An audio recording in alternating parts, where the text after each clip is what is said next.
Hey, welcome to the chat, guys. Moon Spiders, you were actually first this time.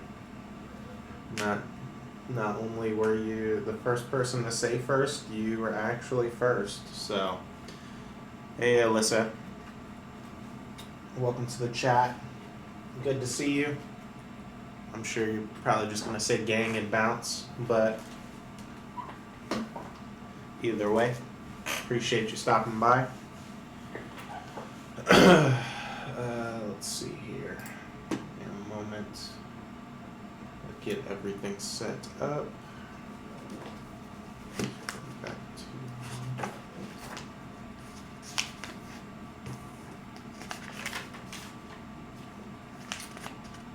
Angry Meatball, eject bots or leave them. Doesn't really matter to me, personally.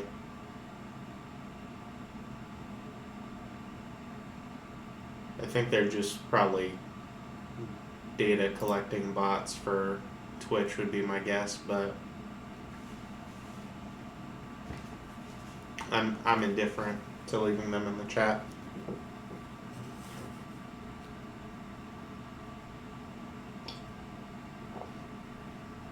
So, yeah, I think that's the wrong color. Change that real quick. How's everyone doing tonight?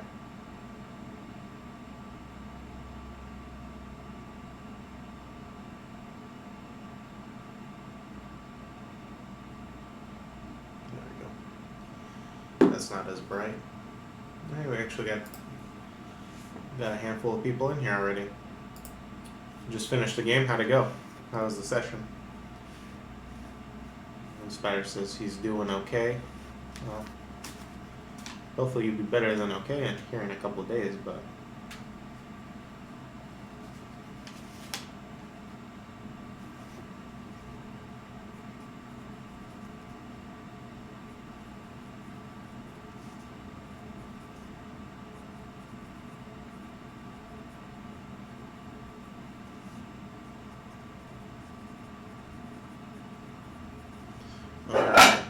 so tonight's theme is monster creation. We're going to be doing our deep dive on monsters.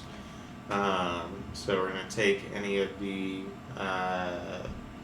ideas that we came up with over this last week, these last few streams, and we're going to go ahead and start fleshing those out. So whoever wants to throw out the first idea, go right ahead. A couple quick announcements. We are 9 followers away from reaching affiliate. Our goal was to reach affiliate by March 1st in order to, get there in a month / do a giveaway. So we're very close. Could very easily make it if we keep at the rate that we're going. So if you guys know anyone that you think would make a good addition to the archive, definitely link the channel to them and let them know, because we're very close to hitting that first goal. But that's the big one. So we've got 2 streams left. We've got this stream and then the stream on Monday to see if we're gonna make that 51 followers. So any help you guys can give is appreciated, but the most important thing is that you guys are here throwing out ideas, engaging the chat. So that being said, Angry Meatball says, well enough, a PC is dealing with some hell-related family matters. Okay.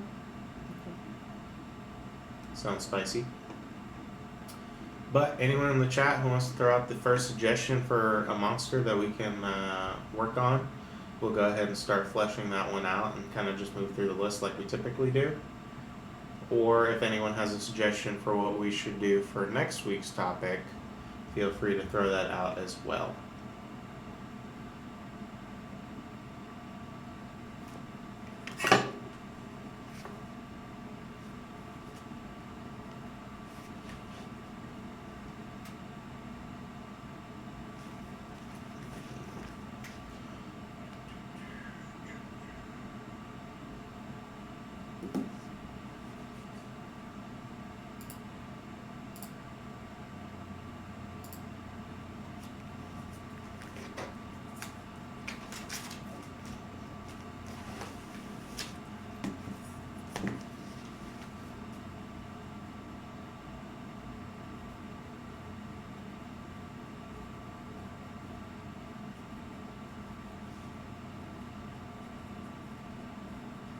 we need better ideas. What does that mean? Can you elaborate a little bit, Moon Spiders? If you have better ideas, feel free to throw one out if you don't see one on the list that you'd like to go over.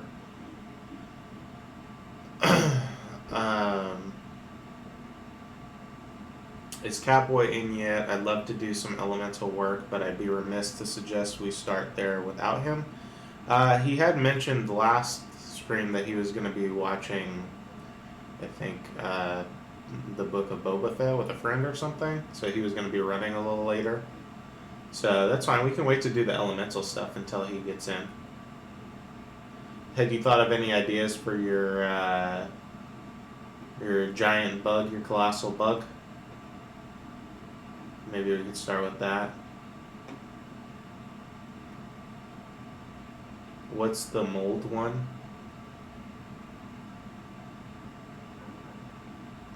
Oh, the mold spores that infect people, controls them, and can only be seen with detect magic. So basically the idea is, I mean, we can go a couple of different directions with this, but kind of my thought when we were initially talking about it is that this could be like some type of semi-natural phenomenon that like kind of grows to become part of the food chain in whatever area it's in. And it basically, Angry Meatball came up with the initial idea. It basically infects people with the goal of spreading itself. So if you touch it or someone who is already infected with it, it kind of cultivates and grows and then tries to spread. I think that the best way to play it would be for it to only spread in like hospitable conditions though.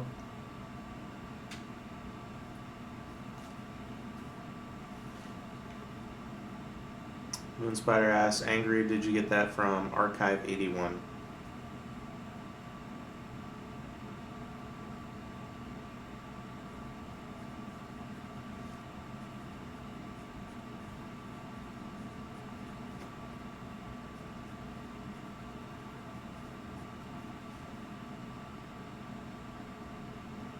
Okay, you like the mold? We can start with that.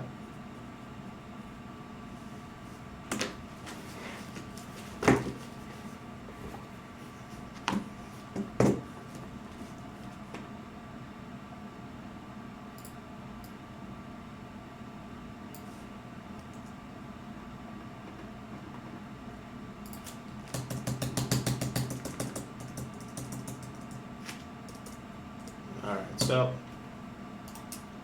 logically we should start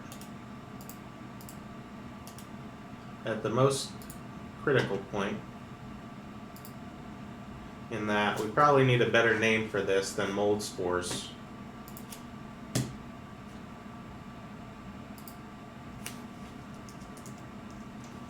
So anyone have any suggestions for a name for this mold slash spores that infects people and controls them? Hey, Chicken Butt 431, welcome to the stream. Good to hear from you. We're working on monster ideas, currently working on mold slash spore that infects people and controls them. It can only be seen with detect magic or a similar effect. So if you have any ideas or suggestions, feel free to throw them out. Angry Meatball says, no, the original idea spawned from a season 1 X-Files episode called Firewalker, which spun into something else. I got you. I'm doing good, Chicken Butt. Hope you're doing well.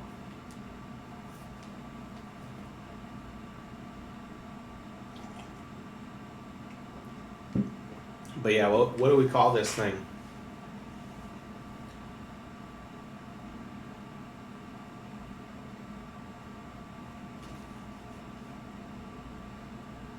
A red mold. Okay. That is an option.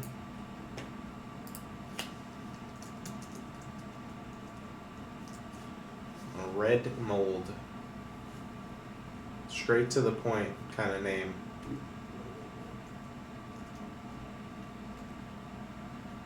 The Gloop Sloop Poop.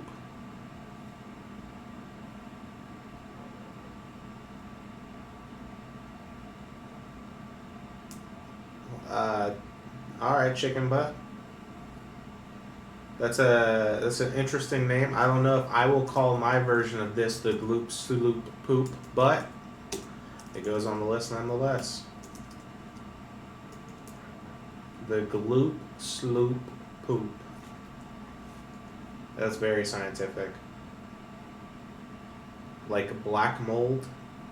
Okay.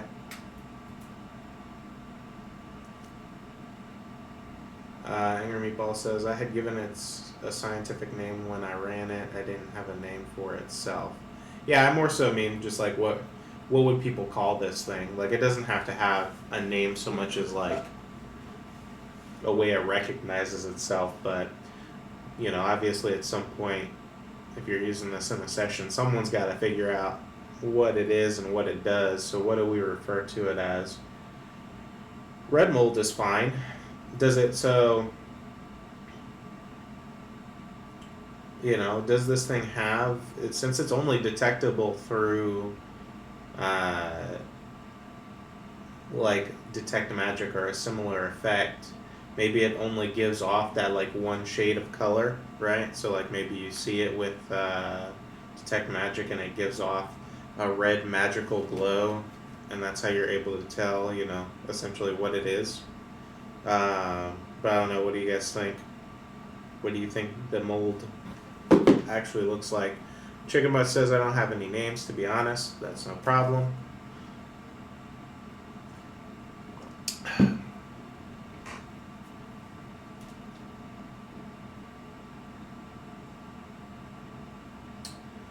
think that was perfect. Logic there is sound. Great ideas. Okay, well then I'm going to put it down. When detected, gives off red glow or aura, distinguishing it from other magical sources. I'll say potentially distinguishing it, because there could be other things in your setting that would give off a red glow. Alright, so this is a mold. Obviously it's magical mold. What environment do we want to say is most hospitable? I think I remember Meatball saying something about trying to get away from the cold, if that's correct. So, correct. Okay, so we'll say hates cold environments. What else does it maybe not like? And then what else does it maybe like, you know? Like, obviously it would prefer a warmer environment, but what else?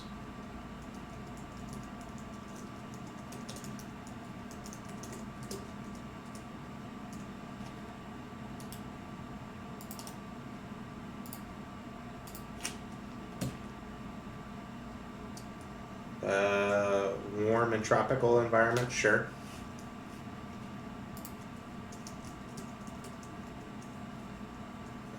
Tropics, probably forests.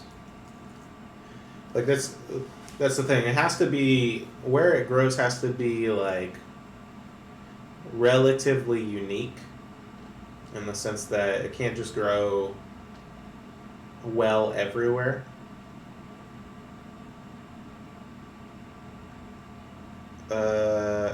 Chicken Butt says, actually, does it like the sun, like mold, or dark? That's something we got to decide. So we want to write that it loves like an open environment with a lot of sunlight, or maybe something more secluded. Volcanic hot spring in an otherwise wintry environment. So basically, so how did it originate in your original version, Angry Meatball? Because if it was in a, basically it started in a cold place, and the volcanic hot spring was where it was able to find survival, right? Let's do that then. Let's say hot springs.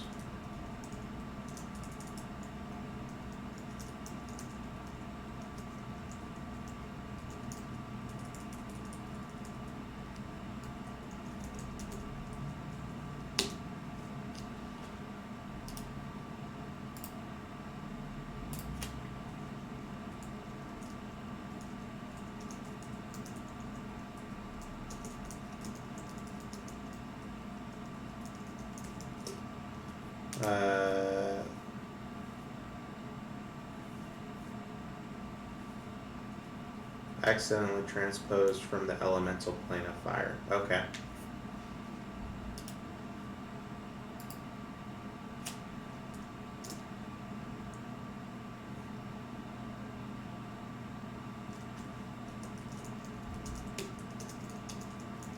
Hey, before D&D, welcome to the chat.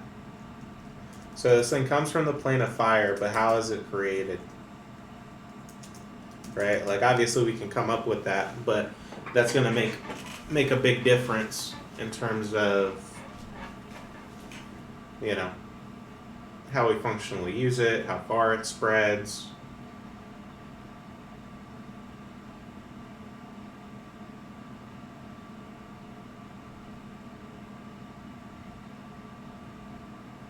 Or it just needs to have a different effect in the plane of fire, you know what I mean? Like, maybe it does something totally different in the plane of fire because the entire plane of fire is hospitable to itself. Or maybe it does nothing in the plane of fire, and then because it got transposed into the material realm, yeah, on the plane of fire, it's just, okay, cool. Comes from the plane of fire, where it acts as regular mold. Somehow, we'll say somehow for the sake of the way that each DM might want to insert it into their world, it may be different. Somehow, a small amount is transported to the PMR, prime material realm. A cold environment, thus it must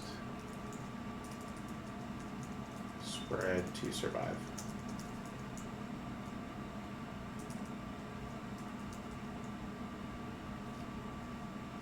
Okay. And so we had said that it's a hive mind, right? So the entirety of it is connected. So maybe that hive mind is separate.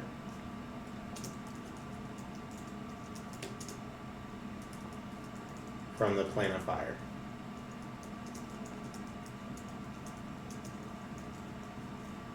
So it's kind of its own unique hive mind after it gets transported.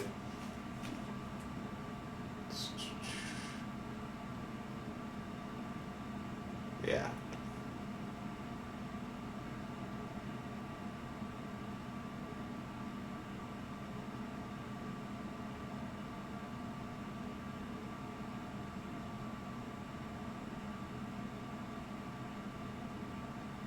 You're fine.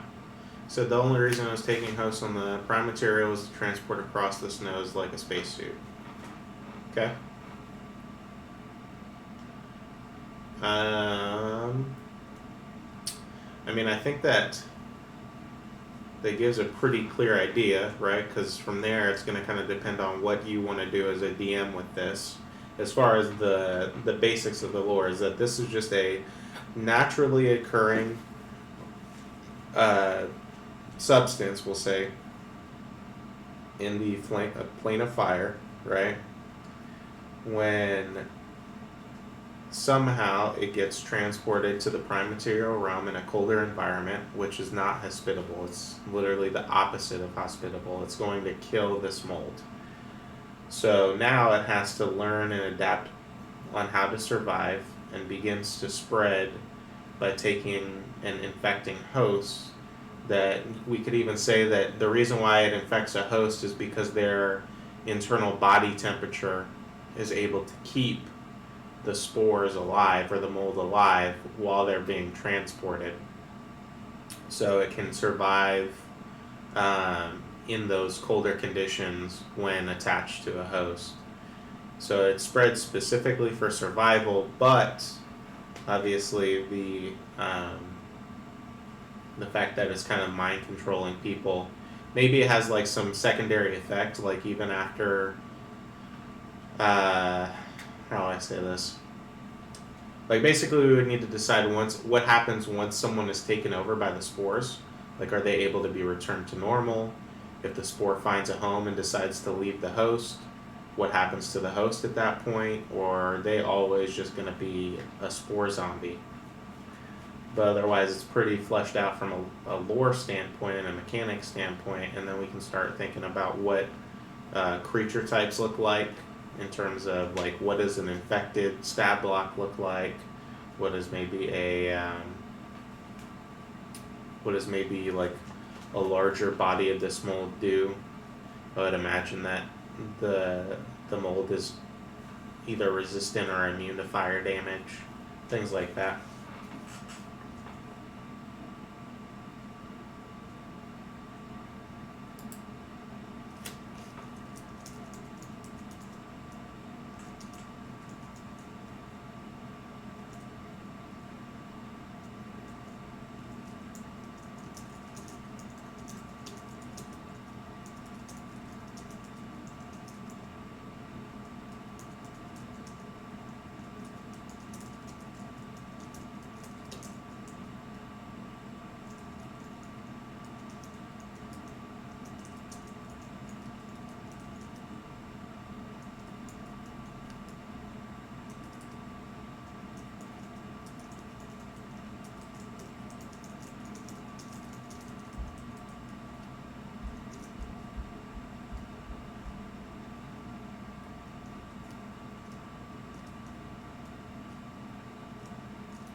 Mm.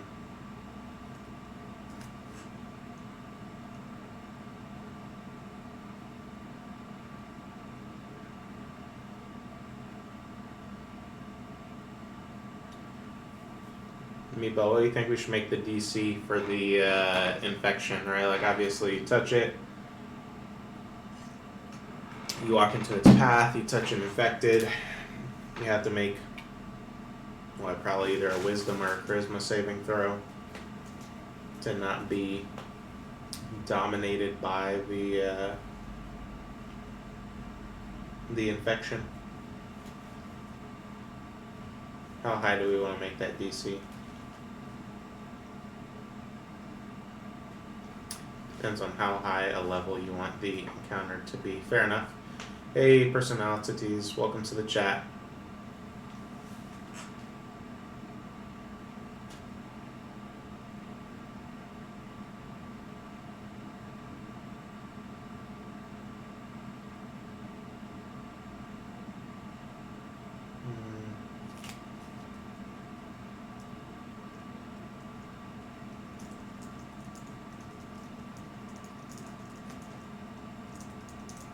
Oh my god. Wait, are you really leaving? Have you gone to the gym or something, or are you just saying bye to moon spiders?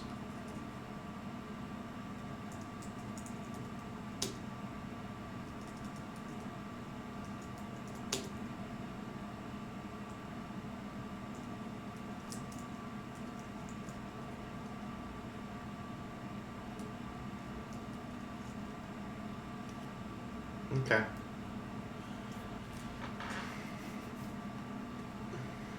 Well, if anyone has any other ideas in regards to this, keep throwing them out. But I think that's like a pretty solid start. It's fairly usable, but it's going to be kind of variable based on what you want to do in your own game, right?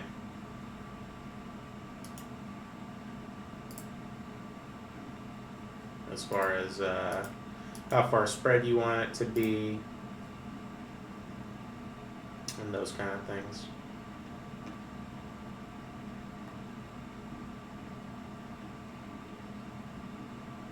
Alright, I'm going to leave that up there, but let's start working on the next idea in the meantime. So I'm going to go ahead and throw one out, and we'll start fleshing it out. DC 15 with no bonus is a 30% success rate.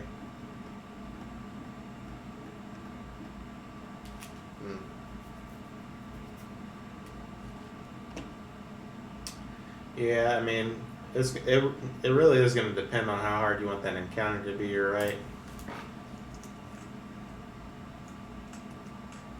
We'll say example DC 15.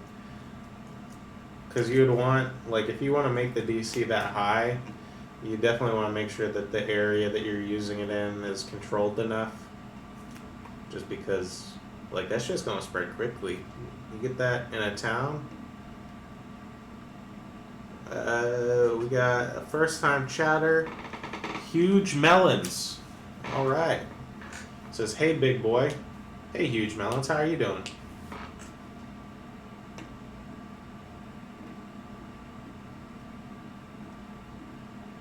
What kind of melons are they?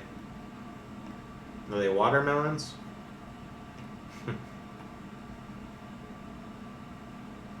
Angry Meatball says with a +5 bonus, a +3 in the relevant skill, and +2 proficiency that goes up to 55% success. Yeah, but most of where this is going to spread, right, like, I just imagine that you would probably expect the infections to be targeting, like, less your party members, like, maybe the first time, if you plan to do it as a one-off encounter, I guess it doesn't matter. But if you plan to, like, reuse it and use the fact that it's kind of a hive mind and it's spread into multiple pockets of your world, most of that DC should be based around, like, how rapidly you want the town to be infected, as opposed to, like, specifically the chances of infecting the party. I don't know. I mean, that's my thought. Because you make a DC of 15, then any villager should be auto-infected, which maybe that's the way you want to go. I don't know. That's the way I want to go. I want it to be a high infection rate, but not so high that, like, it's unrealistic for the rest of the town to, you know, like, anyone in the town to survive. Before D&D says, I feel like it's personalities. I don't think it's personalities.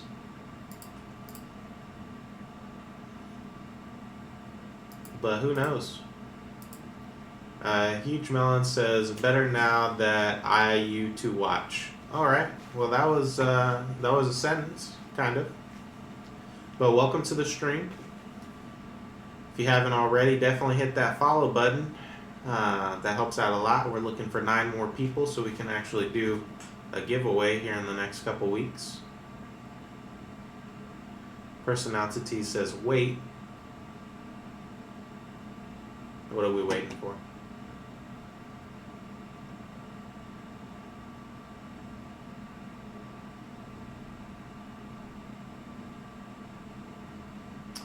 Ooh, alright. Well, that was fun. That was fun while it lasted.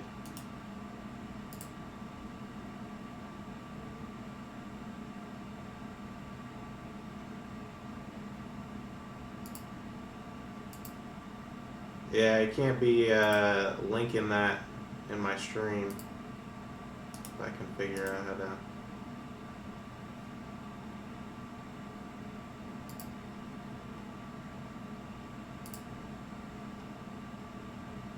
Don't ban.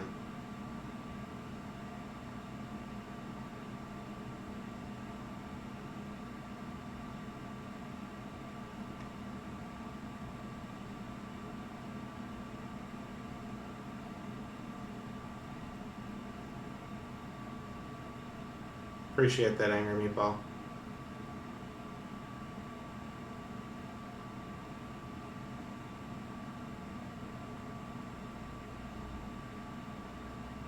I honestly feel like I half feel like whoever that was probably just one of my dumbass friends trying to make a joke. I don't know.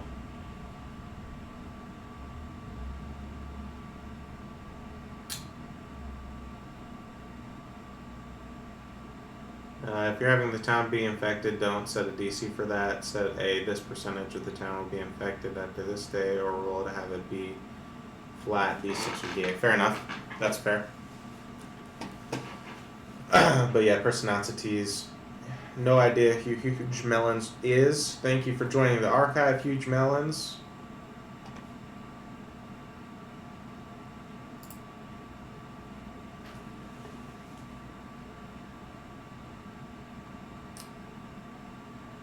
Hopefully, you can come back to the chat and not link to an OnlyFans.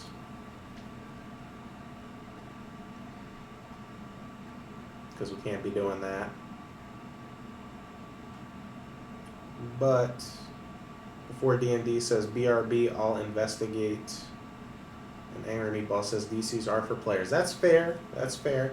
I just like to when I the way that I typically run this stuff. Oh, did you want the account unbanned? Yeah, go ahead and unban it, Angry Meatball. I don't think we need to. I'm pretty sure that it's just someone being a dumbass and like trying to push the envelope a little bit more than they probably should. I doubt that the link probably even worked. I wasn't going to bother clicking on it. So,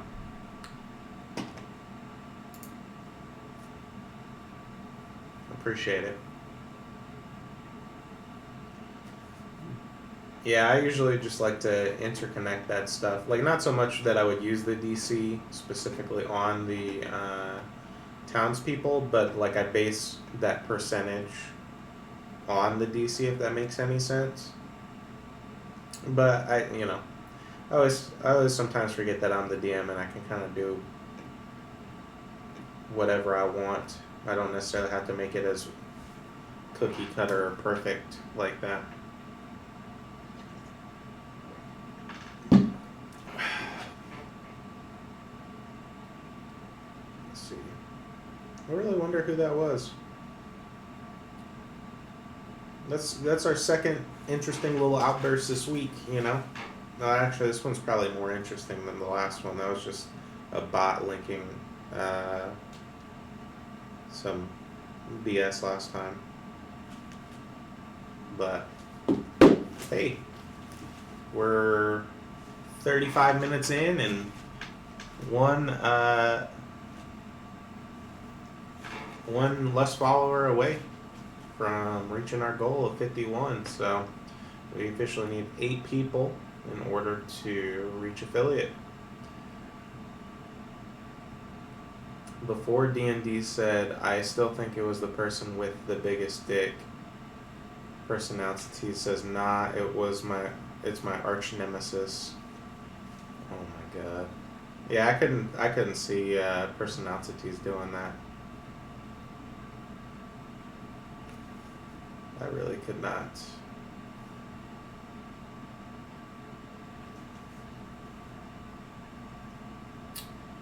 Before D&D said, laugh my ass off. Huge Melons, welcome back to the chat. Be careful this time.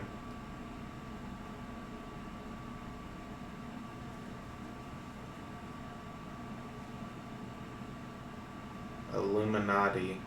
Oh my god, I know who it is. There's no way.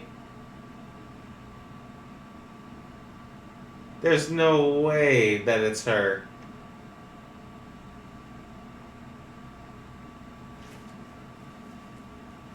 If that's you, if you're who I think you are, first of all, I am both impressed that you would have the balls to link in OnlyFans, and shocked.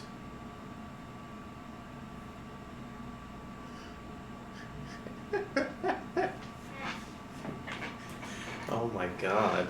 Hey, well, welcome to the chat. How was your last day?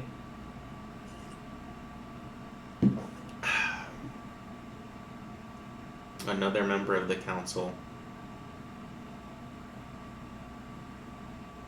What a plot twist. I would have never guessed. But what's up with you and personalities using these names that fixate on your melons?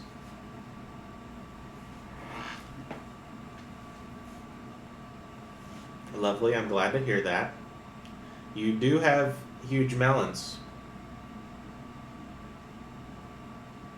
And personalities does have some personalities. So, it's not false. Alright guys, let's go ahead and pick out another creature / monster to start working on. If anyone sees one that they want to work on, just go ahead and throw it in the chat. Wow, that's crazy. I still can't believe that.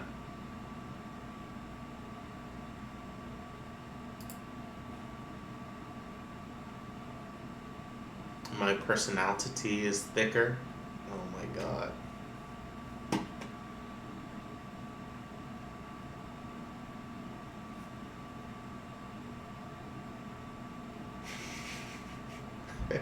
You got yourself banned within the first 3 minutes of joining my chat. Good job. I'm very proud of you.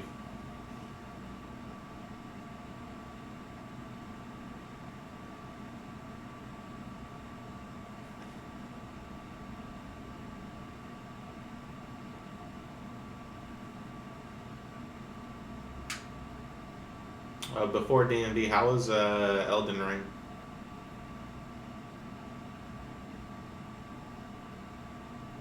Because I know that's all you did today.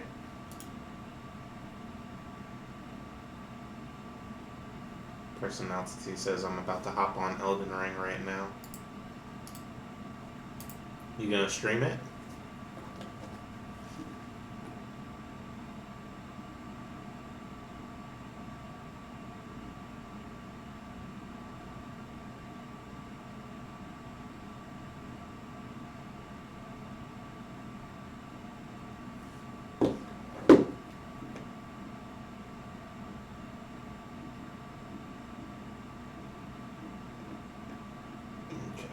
While you guys decide which creature you want to flesh out, I'm gonna keep taking some notes.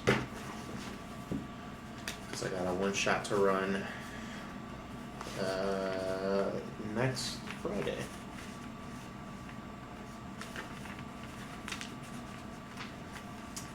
Also, I'm a certified Pokemon trainer. Let's battle, bitch. What does that mean? Honestly, I bet you're probably bad at Pokemon, if I'm being completely honest.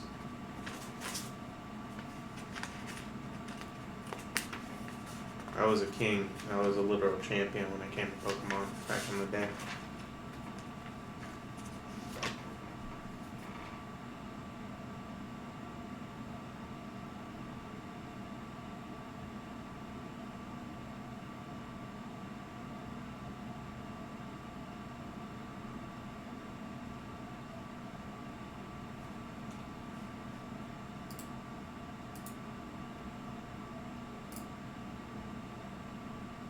I made a return on investment from buying all the cards today. What do you mean, you sold them already?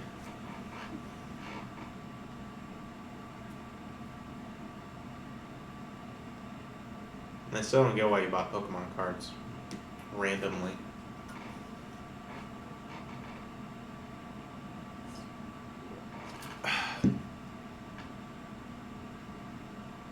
Laugh my ass off. They are in baggies right now. I'm selling soon. Okay, good luck with that. Also, I did not notice that because Huge Melons followed the channel, saying that name, fucking Jesus Christ. Huge Melons followed the channel. Junior's account took 200 points of damage. So, it's the first damage he's taken since becoming stream boss. So, remember guys, any follow deals 200 damage. Any donation of $1 deals 200 damage. So, will Junior's account make it another stream? We will see.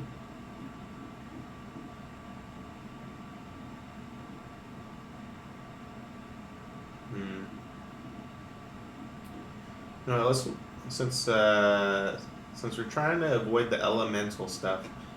Angry Meatball, have you thought of any ideas for your lonely soul? The monster that can be heard crying, you know. Have we thought of anything for that? You want to work on that one next?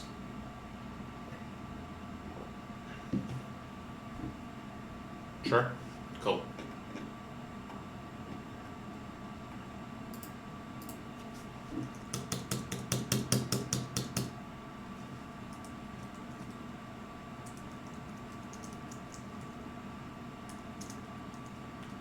Alright, so we talked about this being the last creature of its kind.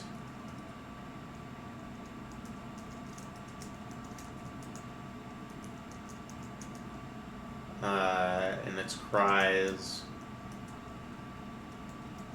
can be heard from a great distance.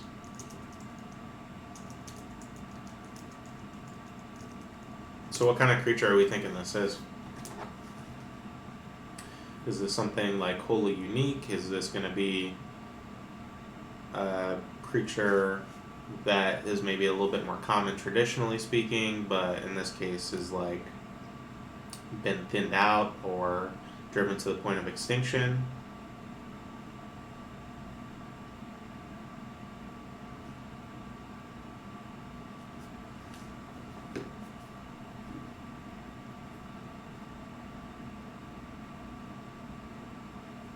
What are we thinking, Angry Meatball?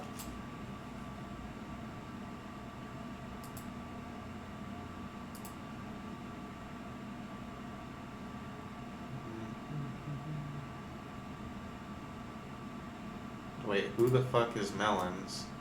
Delhana is Melons. It should have been totally obvious.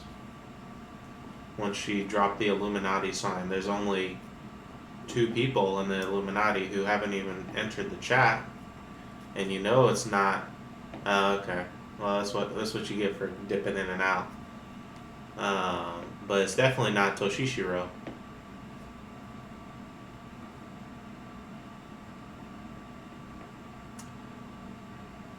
Huge Melon says you don't know that for sure. Which is why you responded to my question about your last day. Yeah, I don't know. You're right. It's up in there. Maybe it's Toshishiro. It could be. Could you imagine if that was his Twitch name?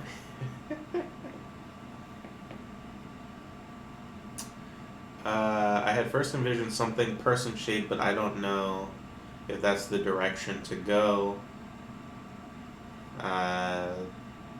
Bipedal, certainly. Ooh.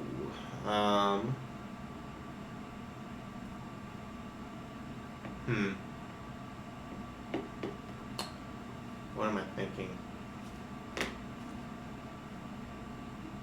Are we thinking this is a larger creature, or that maybe it's like just unique in the sense that like its cries are louder than something for its size? Like, how big do we want it to be, and do we want it to be antagonistic to people who actually discover / find it? I thought it'd be very big, huge, or larger. Fair enough. Before D&D says, I thought it was one of the others. Who are the others? Who else would know about that outside of the campaign? Huge Melon says it could be. So we'll say a huge or larger creature.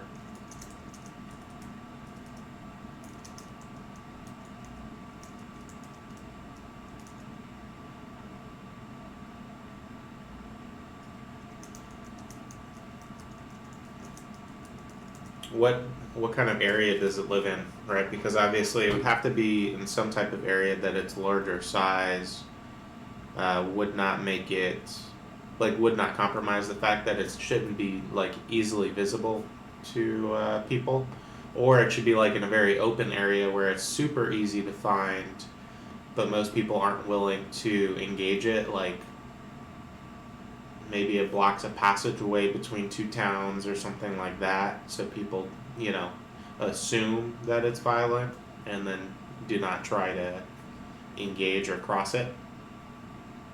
So we would have to decide whether the knowledge of what the creature is like common or uncommon, is basically what I'm going for.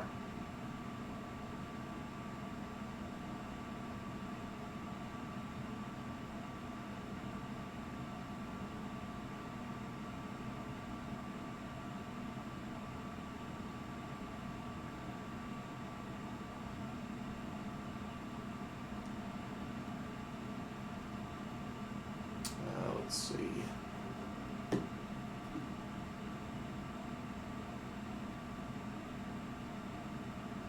Before D&D, it says jump off the cliff with the man sitting on the chair. That's the tutorial. But not in here. Oh, shit. You're absolutely right.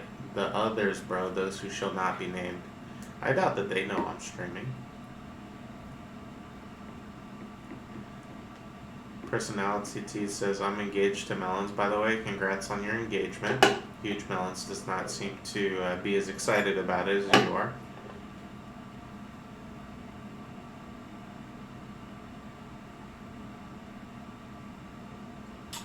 Angry Meatball says, I think there are a lot of stories about what it is, but very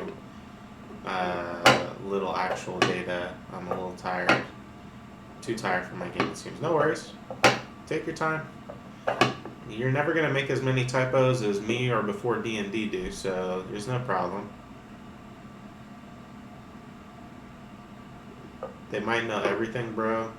I believe that he's referring to probably the Muppets.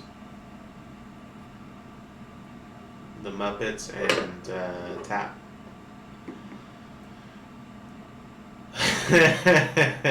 Oh my god. The fact that we can talk about this in, code without dropping actual names is wild. It just shows the amount of lore that we have.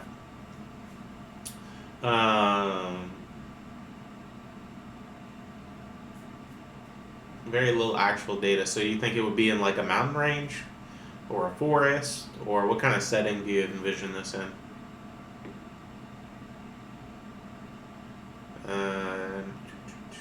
Before D&D says, I wake up in the middle of the night to a faint scratch at my window and wonder if the others have come for vengeance. Damn.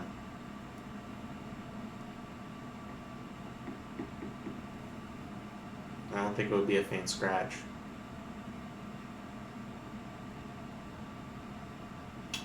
Ooh, a canyon would be unique. Maybe it wanders the canyon, and that's part of the reason why you can hear its cries, right? Like between its larger size and the fact that it's wandering the canyon helps kind of reverberate some of the sound.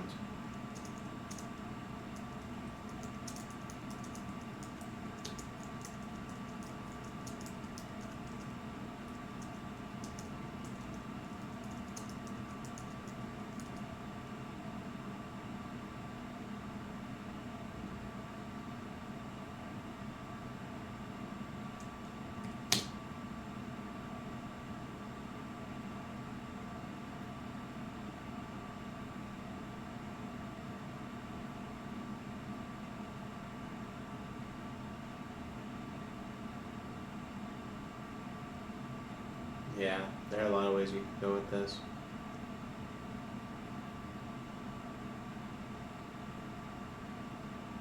Huge Melon says, they'll return one night and we'll find out it Leap has the nerve.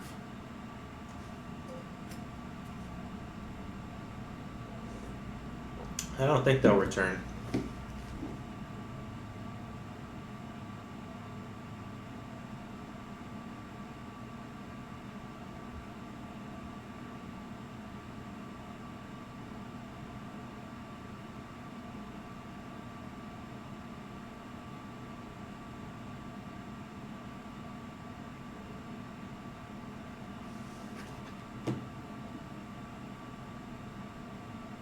On the eve of the first session, they shall reappear and seek revenge.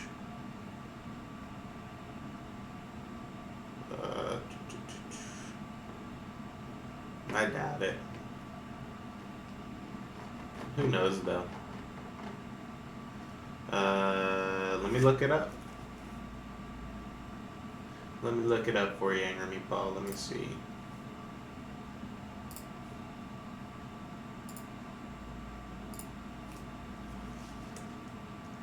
Oh, well, I'm also looking.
He had the paws of a lion and a body covered in thorny scales, his feet and claws of a vulture, and on his head were the horns of a wild bull, his tail and phallus each ended in a snake's head.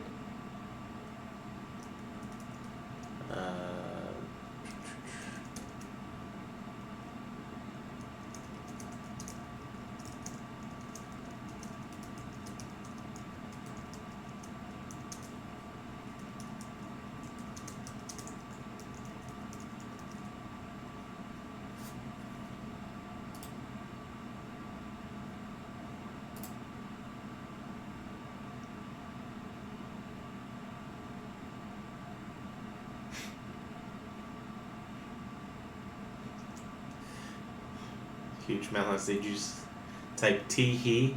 You typed out tee-hee? Oh my god.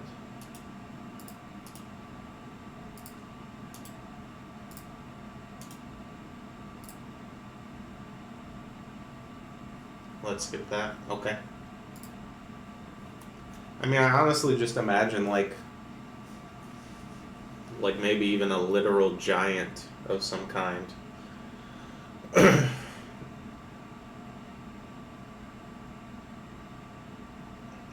Huge Melon says, let's not skip that.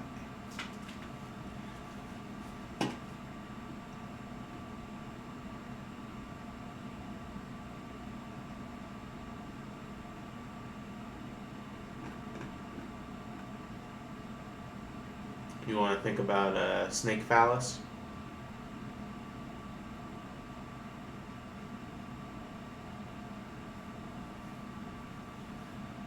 Yeah, I really just imagine like a lone giant, like, but it's gotta be unique in some way because obviously giants already exist, and it would be kind of weird to make it solitary. Maybe the giant isn't even really the last of its kind; it just thinks it is. If that makes any sense, like maybe it gets trapped in the canyon, and the ones that it's with die off, so it assumes that it's the last of its kind.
Like, what if it was a storm giant? And then you have the, like, added benefit of maybe it manipulates the weather in some unique ways.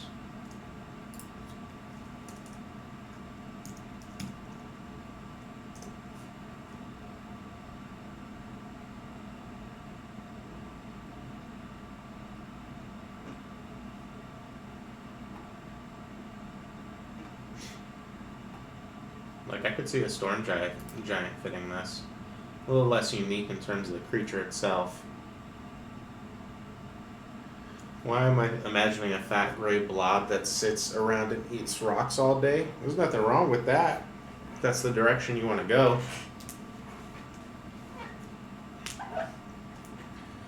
But I just kind of imagine like this creature that's like sitting in a canyon, like maybe somehow like a baby storm giant gets born and lost in this canyon.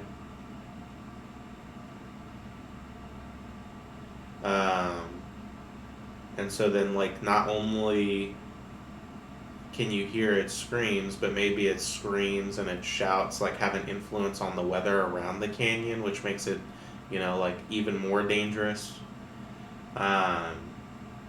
Maybe the canyon is, like, beneath a bridge, or, like, there's a bridge that goes over the canyon that travelers commonly have to use. So that's why, you know, like, people hear this all the time. People know that this thing exists, but they're not really sure what it is because most people aren't going to be brave enough to go down and see it. But when you hear its cries or its screams, that's when the storms start. So it adds, you know, like kind of this flavor and ambiguity to what the creature actually is until the party eventually gets assigned or takes it upon themselves to go seek out what the creature is, probably with the intention of slaying it or capturing it, but they don't necessarily have to. But then that would also give credence to why the storm giant maybe lacks certain levels of intelligence because it wasn't necessarily raised the traditional way that a storm giant would be. And they can live for a long ass time. They can live apparently up to 600 years.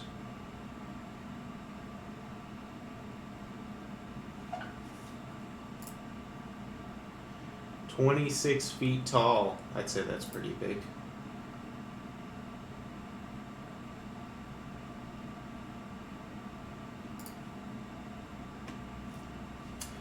Feel like there's something wrong with that, with the rock eating blob. I mean, there's the thing with this concept is there's a lot of ways to use it, right? Like the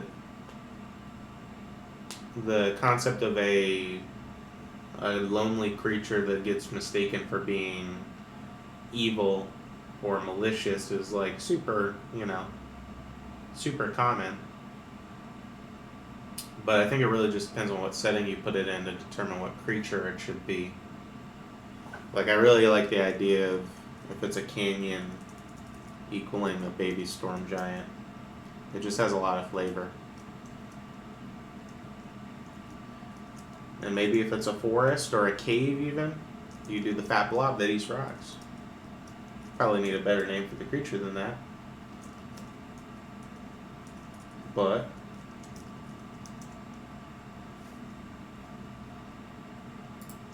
yeah, because you could even, you know, you could, depending on how you want to run it with the storm giant, you could even scrap the idea of it being fully grown. Like, I'm sure a baby storm giant is still like gigantic, but if it's a baby storm giant that can't control itself and the party maybe finds it and then returns it to the actual, you know, home of storm giants, wherever that would be in your campaign setting, that could be interesting.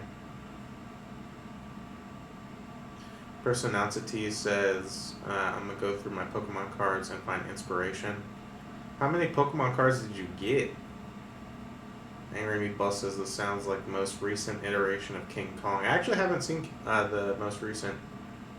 Well, if you're talking about the Jack Black one, then I saw that. But not the one that was like in Kong versus Godzilla, if it's any different. is people were clearly capable of large-scale stonework and craftsmanship, even harnessing radiation. They probably read and had culture. He's just the one guy who grew up naked in the jungle.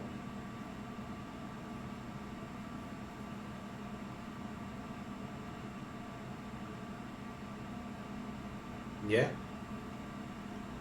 Sounds like Tarzan. What it sounds like.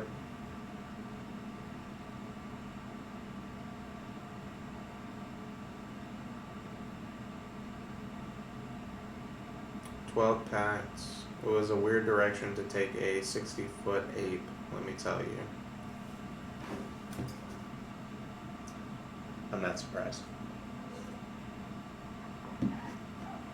Oh shit, it's already been an hour.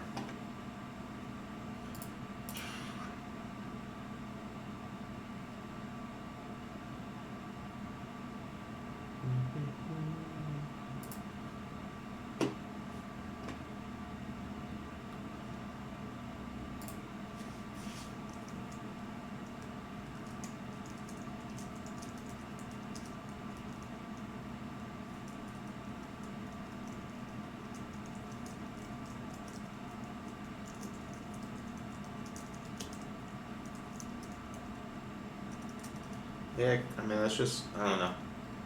That fits really well to me. I think that's how I would probably use that. Obviously, you can change it up however you like, because the core concept is very adaptable. But I like the idea of like there being a canyon where there's a baby storm giant, or even a fully grown storm giant that just grew up without its regular society, and that either its cries or screams or shouts are causing these tremors and storms throughout the canyon.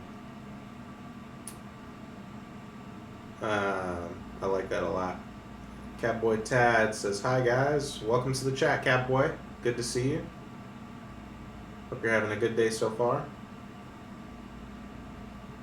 We have so far worked on two ideas. We've got the red mold, which is the gloop sloop poop, as named by Chicken Butt 431. So we fleshed out the mold that we talked about a few days ago, and we have now started to flesh out the lonely soul creature, which I'm thinking is going to be a baby storm giant. I am Marathon Boba Fett with my friends. How was it? I've heard mixed things about the Book of Boba Fett.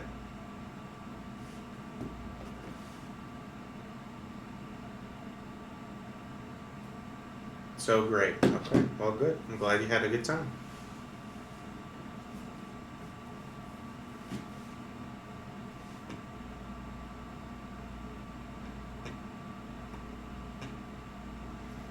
Now that you're here, I think Angry Meatball had some interest in working on some of the elemental stuff, but we wanted to wait till you got here to do it. So, what thoughts did you have, Angry Meatball, around the elemental creatures that we kind of talked about last stream?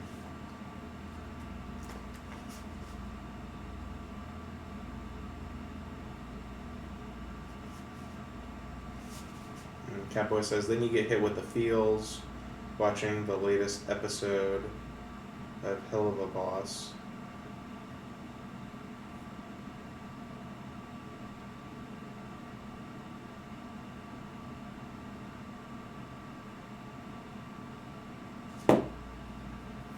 Personality says, I just thought of something.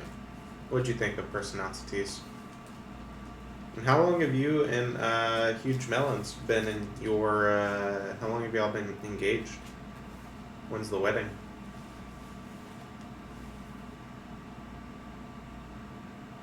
Huge Melon says, doubt. You always become a little bit more of a shit talker once you get behind the keyboard, Huge Melons. I guess to be fair, so does Personalities.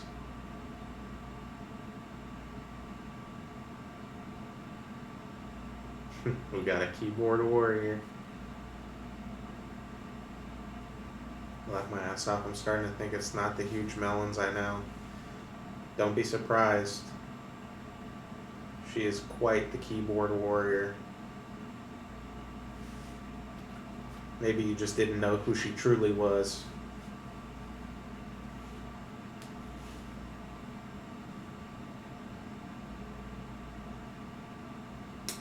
Oh shit. They're probably plastic melons. Damn. Shots fired.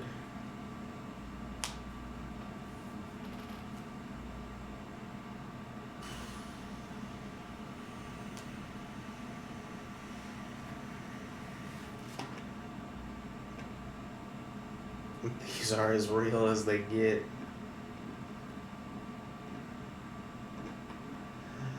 Oh no.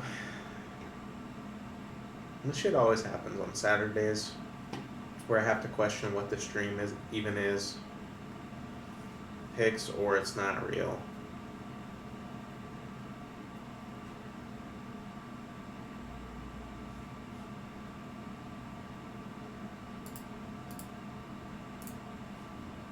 Alright. While you guys fight about that, I'm gonna fill up my water. I'll be right back.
Okay, we're back.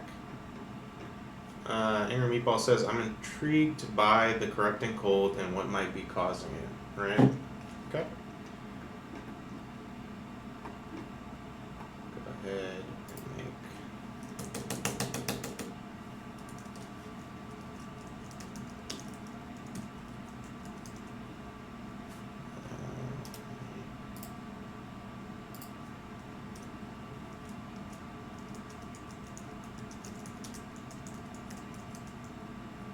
Huge Melon says, you'll have to keep using your imagination, winky face.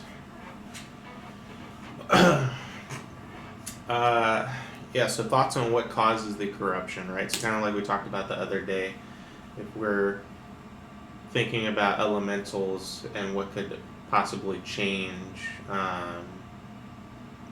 like their elemental structure, it would either need to be or a group of powerful wizards, or a creature that has an elemental affinity or a magical ability that is significantly greater than than that of the elementals, which is why my first thought was like dragons, obviously, could be examples of creatures that could elementally corrupt something. Angry Meatball says, as the elementals are based in evocation magic, I thought about what schools might corrupt evocation, and I came back to the worst name spell in 5e, Chill Touch. Okay.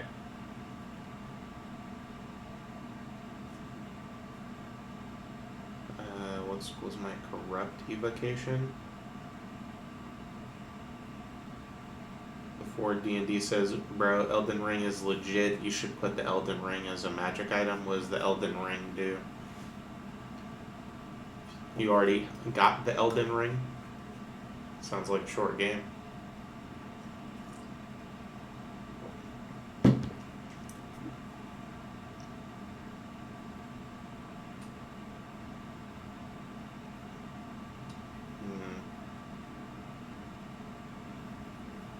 Well, wouldn't if we're looking at it from a school of magic perspective, Meatball, wouldn't transmutation be the most logical?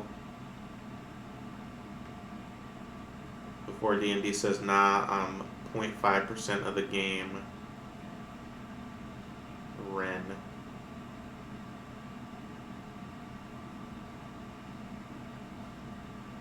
Hypothesis: the chilling effect that can corrupt elemental magic is the effect of necromancy magic on elemental creatures. Okay, I see what you're saying. So what typically happens to an elemental when it dies? Doesn't it just become its element or follow the same effect as its element?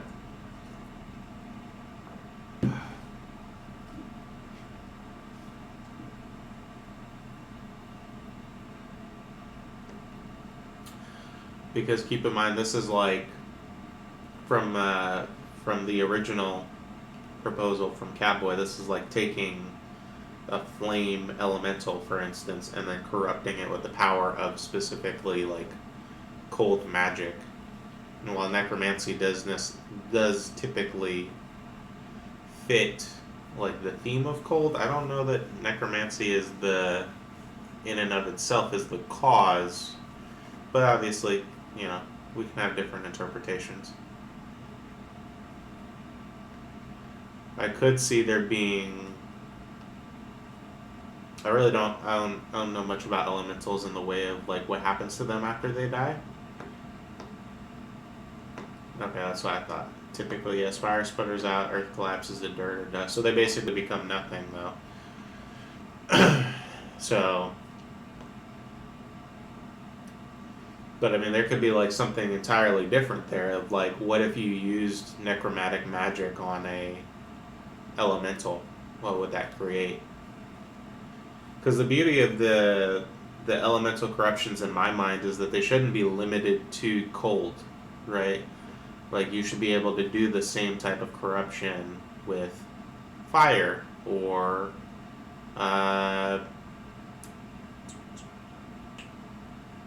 or earth or air, you know, not just cold. Catboy says when you destroy an elemental, the elemental spirit is released and goes back to its home plane.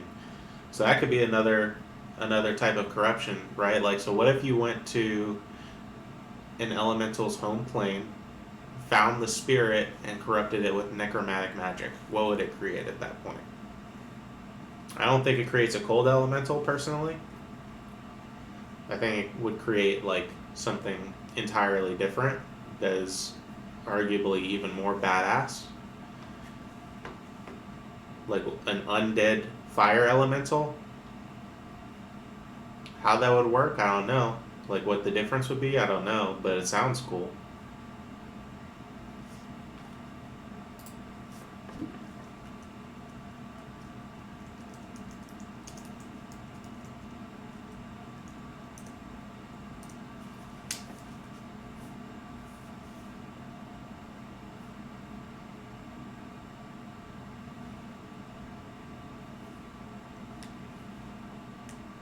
But that's my thought process is like if you're going to take a fire elemental and influence it with another type of magic, it's less that it should maybe come from a specific school and more come from like an entity that just has a much more vast, like it has to have enough power that it corrupts the creature's connection to its typical plane of existence. Right? Like it's got to be able to basically sever its connection from the plane of fire or the plane of earth or air or whatever, you know, whatever elemental plane the thing comes from.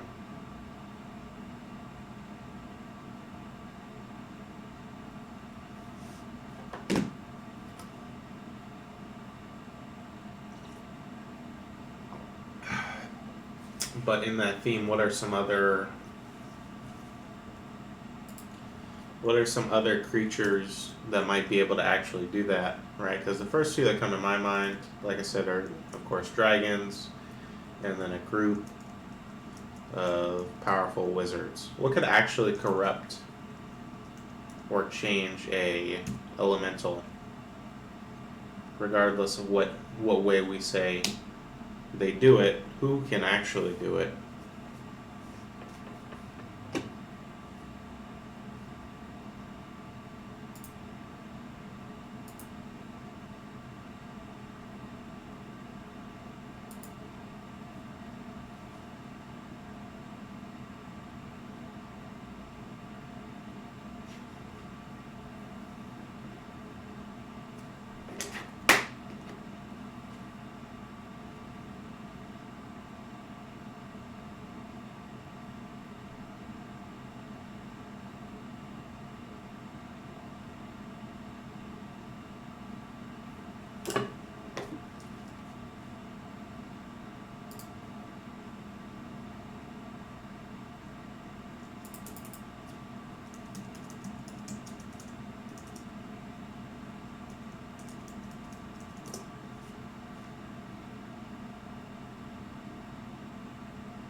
Unless it's an inherently unique process, I would imagine any sufficiently magical entity could do it.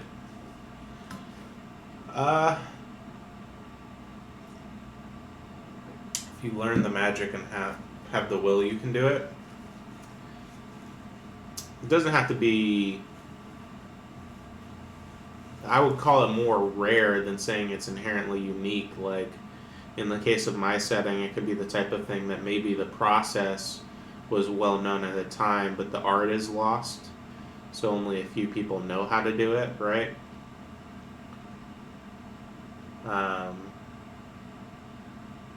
But obviously, yes, anyone who has the prerequisite knowledge, the drive, and then the magical capability could, in theory, do it.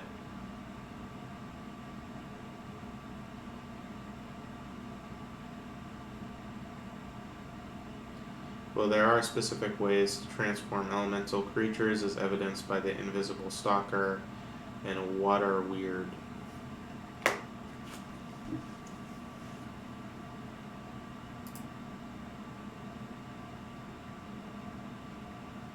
Let's see. I'll look up these creatures. Look up their lore.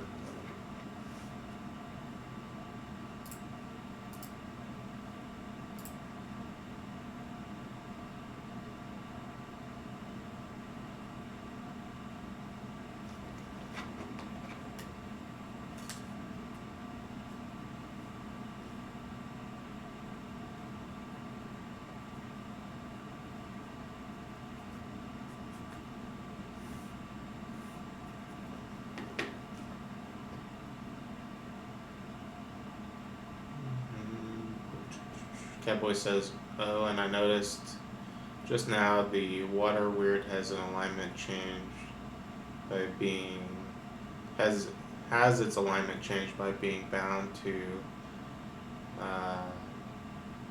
sacred or befouled water."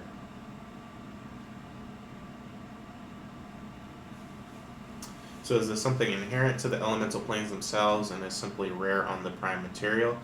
No, I would think of it as the opposite. I would think that the process is something that is wholly unique to the prime material, or just wholly unique to a group of people or creatures that have the knowledge in order to perform the process, right? So using the initial example of like a dragon, like maybe a dragon that has lived long enough and gained a certain level of magical power is able to influence elemental creatures to its will.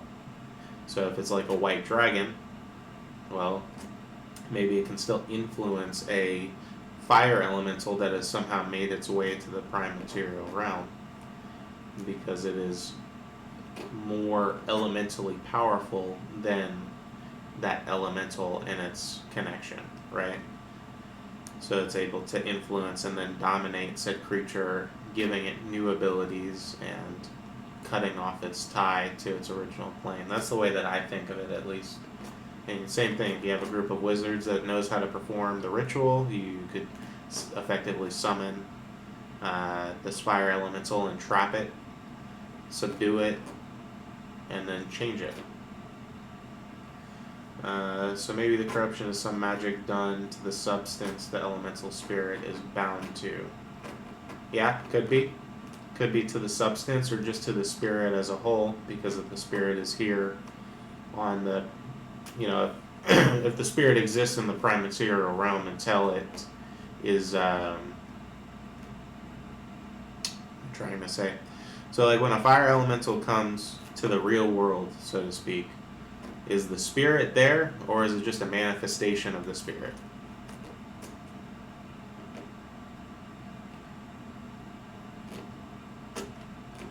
Because if it's a manifestation of the spirit, I would say that you would have to actually go to the plane in order to do this process. If not, then I would not say that. Based on a rare or unique material component. Yeah, I think that's fair. That you need something that isn't super common, or at least maybe it's common, but people don't know that that it offers said use. Like maybe there's a material that allows you to capture or change elemental spirit.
And maybe the ritual is effectively the same, but the material needed changes based on how you're corrupting it, right? Like, because if if all the elements could in theory be used this way, like the material that you would need to do a cold corruption should be different than the material you would need to do a fire corruption.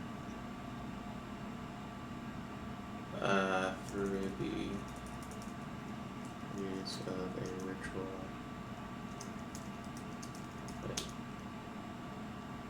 Materials unique to the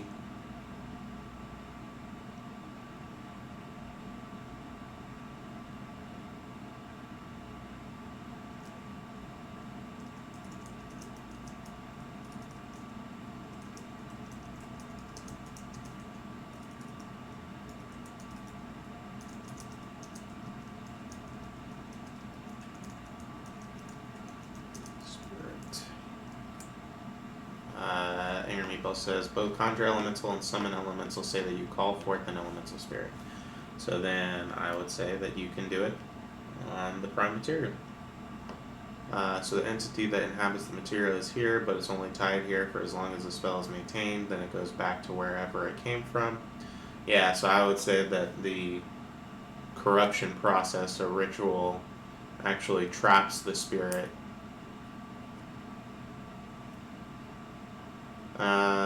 Capoy says, oh, what if it doesn't have to be intentional, but is caused by too much of some pollutant in either the material the spirit is summoned into, or the ink used for the spell circle?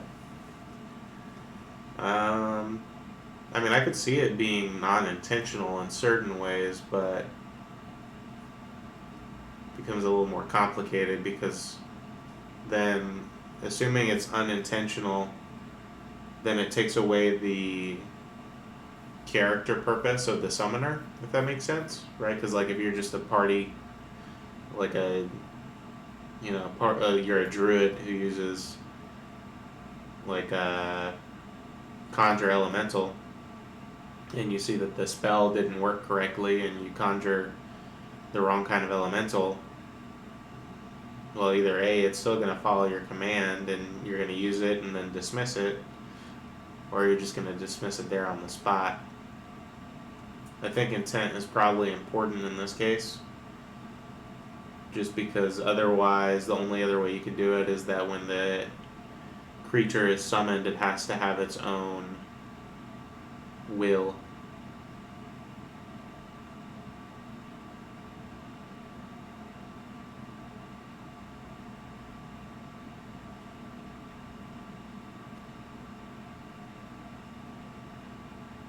It can be unintentional, but if you know how to produce the effect on purpose, you can.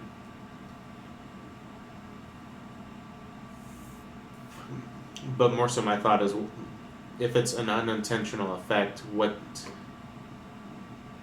does the creature do when it's unintentional? Is it still controlled by the summoner the same exact way? Because at that point it's just a variation of a spell. And then it isn't necessarily common to know it, but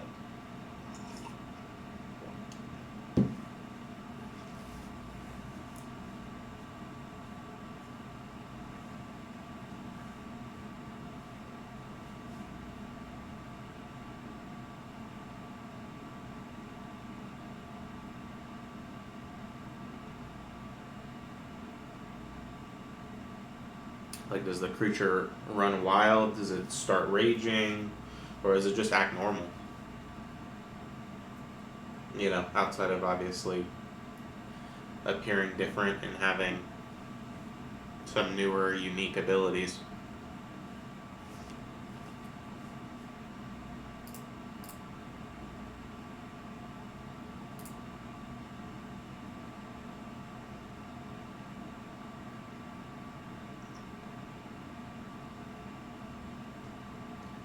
I would think that whatever the substance is would be very rarely found in enough abundance to matter unless you are intentionally doing so.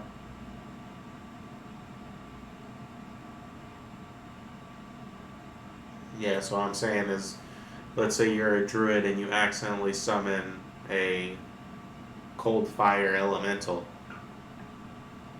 Is the cold fire elemental just under your control like normal, or does the spell have a different effect? Because if it's just like normal, then I guess you would have to have a separate way of keeping the creature here for a prolonged amount of time.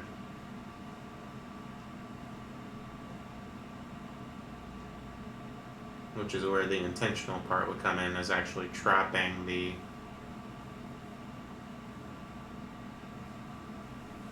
word corruption implies a spreading of some kind, almost like a sickness. Yeah, like a twisting.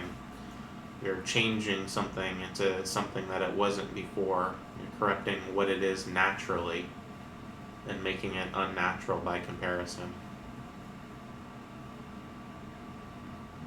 Corrupting in terms of removing the connection to its original home, its plane of choice, right? So in the case of the cold fire elemental, removing its connection to the plane of fire and then adding something that's unnatural to it, which is the influence of cold.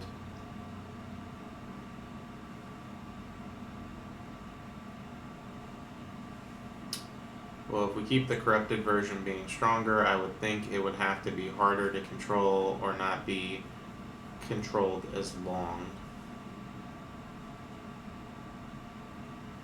So why not have a corrupted elemental affect the natural world around it? It can. There's nothing wrong with that. Catboy, to your point, that's kind of where like my mindset is. Like, I don't know how accidentally common you guys would want to make this thing be, right? And more so what I'm saying is, like, if you summon a corrupted elemental, whether by accident or by intention, does it go back to the plane of existence? when the spell's over. See what I'm saying? Or, like, does it just all go away once the spell ends? Because that doesn't make a lot of sense to me. I think if you accidentally summon this corrupted creature, then there are going to be consequences to that, and that the creature maybe is just harder to control. So, like, a low-level druid just can't control it, and it goes on a rampage. So, you'd have to be quite powerful to even summon the thing knowingly and still be able to control it, let alone do it by accident and then be able to control it.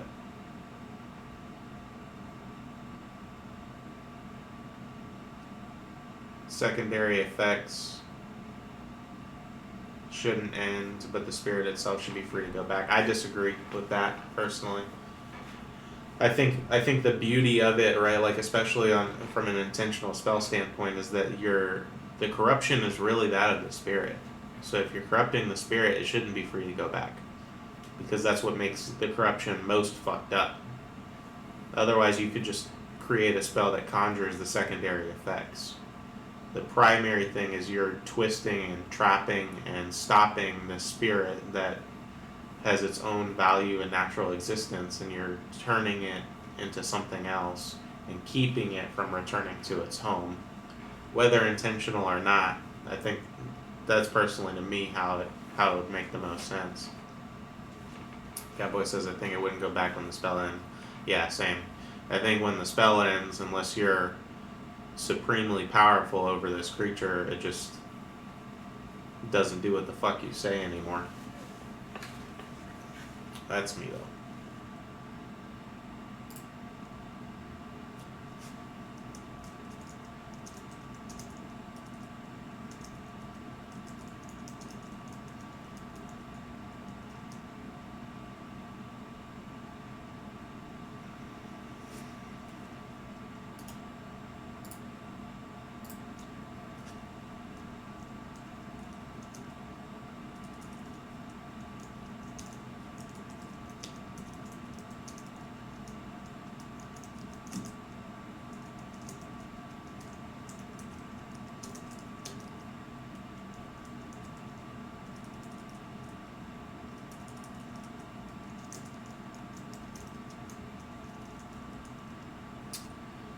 Catboy says, I don't know if you recall, but the Cold Fire Elemental had a gauntlet, which gives it regeneration. Maybe the gauntlet also helps keep it under control.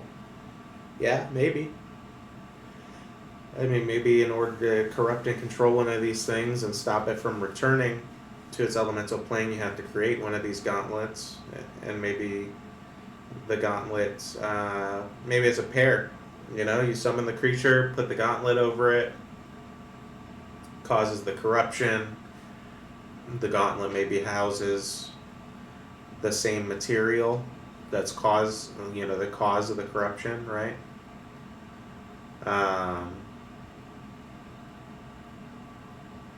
Like in the case of the Cold Fire Elemental, maybe like inside the gauntlet is like this rare type of ice or whatever material you would want to use.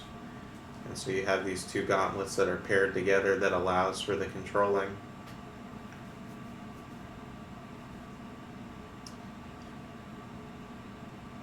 I think that's probably smart for like a lower level version, right? Like maybe a mob boss that has one of these corrupted things. Like you could use it. Not low level is what I'm looking for the trade of these corrupted creatures, though. Like you could if you have the gauntlet be tied to it, then in theory you could have people who capture these elemental spirits and corrupt them for the sake of sale, right? Because you have the gauntlet and now you have this badass elemental bodyguard that does your bidding. But I also genuinely like the idea of there just being creatures so powerful that if you cross paths with them, they could just corrupt your elemental existence.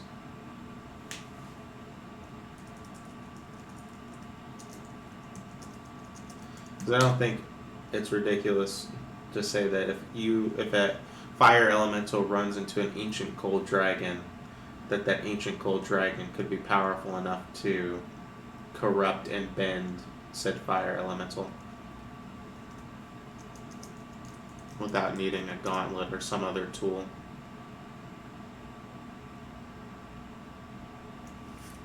Here's what I imagine. The spell goes wrong or right, and the corruption happens as the spirit does.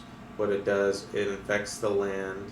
Wherever it goes, plants won't grow there anymore, animals die, etc. If it happens by accident, you try to immediately try to stop the spread. That will only slow down the corruption spreads, whether the spirit is around or not. I mean, maybe. I think the effect should be based specifically on what type of corruption it is, because corruption is, like, if you're treating it as like corrupting all life around it, it makes sense.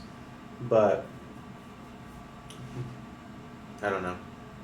I think the point of it being elemental is that the flavor should be tied to the element.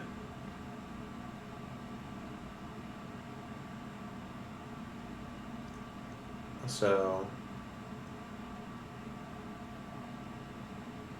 like, for example, I think that makes more sense if you are doing the undead corruption, that if you corrupt an elemental spirit and somehow turn it into something that's considered undead, it would potentially have this aura of just death. That if it floats over a plant, that plant is going to die, and that the ground beneath it and the soil beneath it won't support life anymore.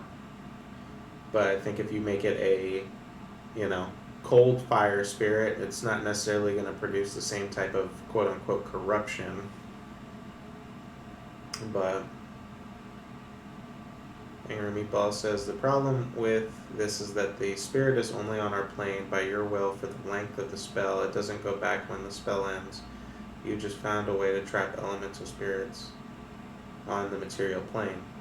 Yeah, I think that's partially the point, though, right? Is like if you're intentionally corrupting it, and that's where the problem is of having it being easy to unintentionally do. I think that the idea is that they should be trapped. Obviously, it can be different in each setting, but in my mind, the spirit should be trapped. It should, it should be a way to keep a spirit from being able to return to its home. Whatever the corruption is, that's semantic. That's not the argument I'm making here. Okay, fair enough.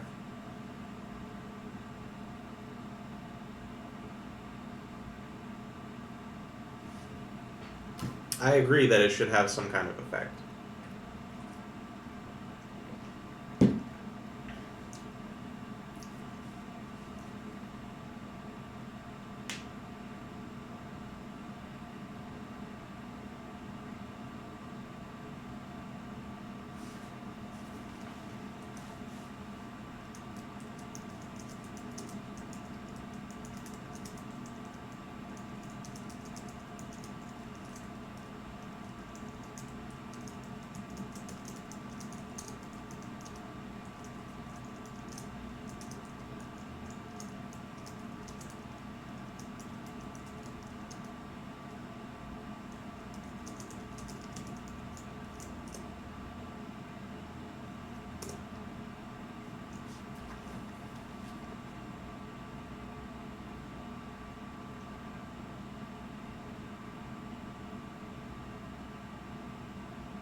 So what type of material would you guys think would be needed to perform the ritual, either intentionally or accidentally?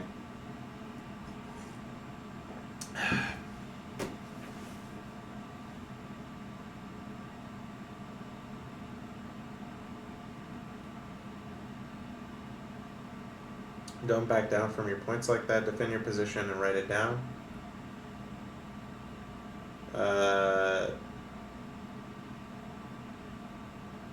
I mean, I have both points on there.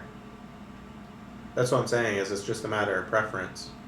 You can either have it return and leave the affected, it can be trapped at the end of the spell, meaning that it stays on the prime material realm, which is my point, and then your point is that it should be able to return, but the area should still be affected. So it's got both points there. But like I said, we're not always going to agree on stuff.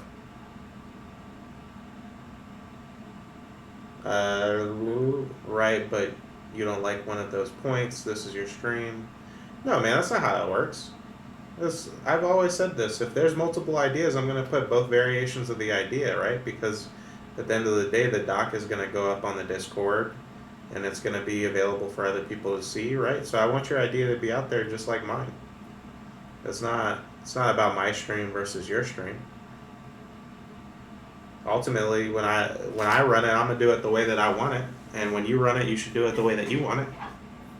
So both ideas should be out there because they're both, it's not about my idea being better than yours or yours being better than mine. It's, I like it a certain way, you like it a certain way. We're not always gonna agree on it, but they're both good ideas. They're just different, and we both have a different way of thinking about it. So I'm never going to cut your idea off because it's not my idea. You think if I did that, I wouldn't have put where is this shit? Let's see. A gloop sloop poop. If anyone thinks I'm running gloop sloop poop in one of my games, you're wrong. But,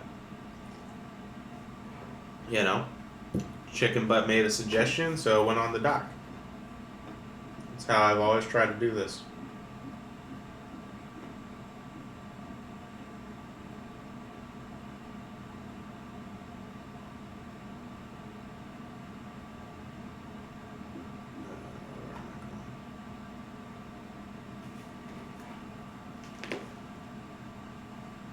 Some ideas deserve to be cut out. Yeah, you're right, but your idea that you suggested definitely wasn't one of them. There are definitely some that I probably shouldn't put on the dock, but it's for entertainment purposes.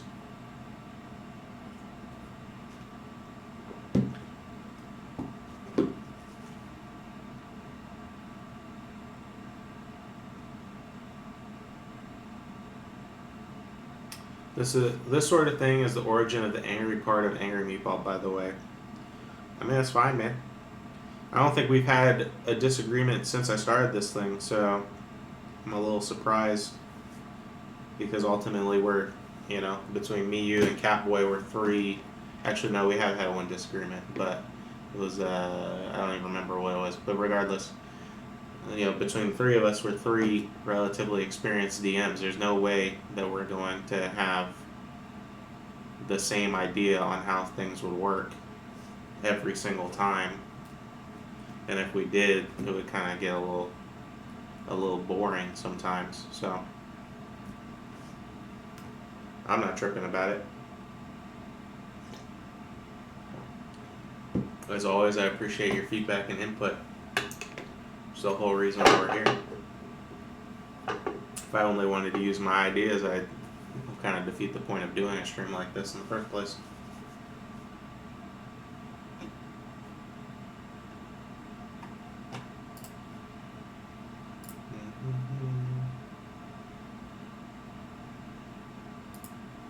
Let's see. What am I looking for?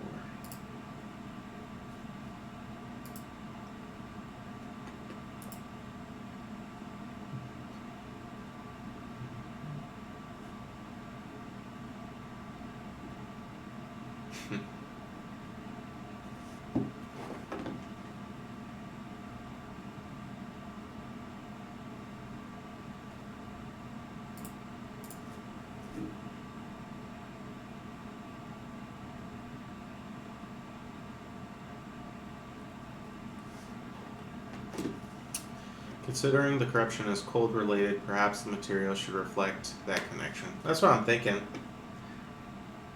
You know, I'm just sticking within the elemental theme. But what I mean, it's got to be a little bit more unique than ice, I would think.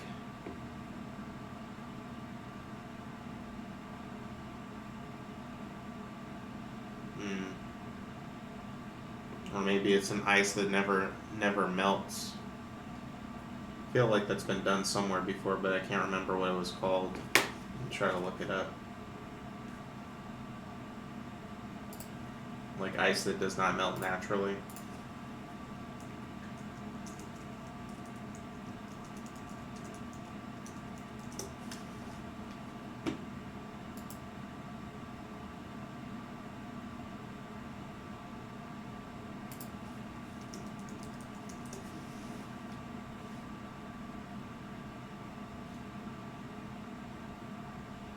Frostblight. Okay.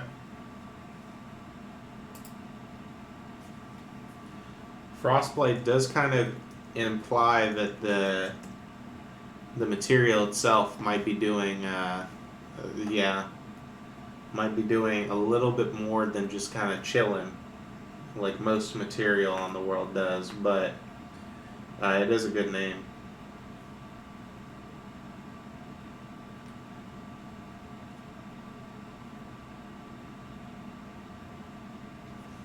That's the idea. Okay, so what does it do?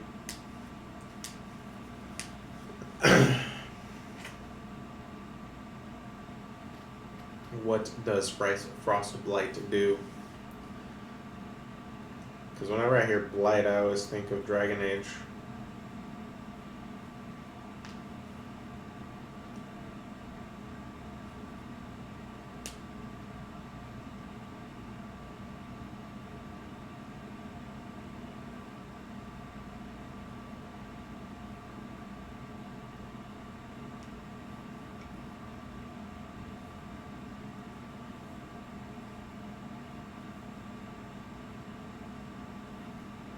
You'd have to be careful with what you want it to do as well, because blight kind of indicates like a, you know, a disposition of spreading. Think of blighting a magic card that I have desperately wanted to be good but isn't. R.I.P. But yeah, like when I hear the word blight, I imagine like some type of spread, which if you're trying to limit the access to the material, maybe is counterproductive, but I guess it depends on how it would spread, if it spreads at all. Frostblight in small quantities causes a small decrease in temperature, but also turns the material immediately surrounding it sour? What do you mean by sour?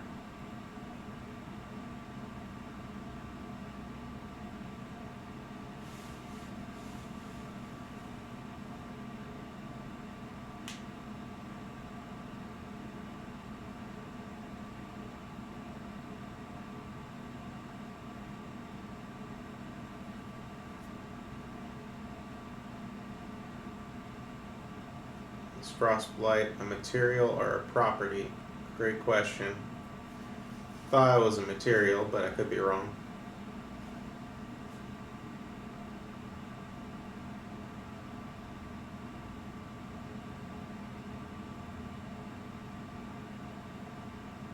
I'm thinking a material. So what do you mean by turning it sour?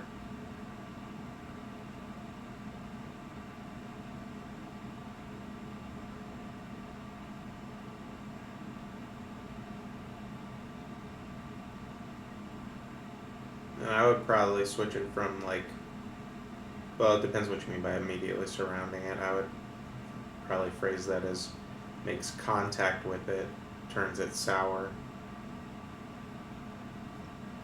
But it just depends on what sour means.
Dirt becomes leached of any nutrients. Water and air in direct contact becomes rancid, etc. Okay?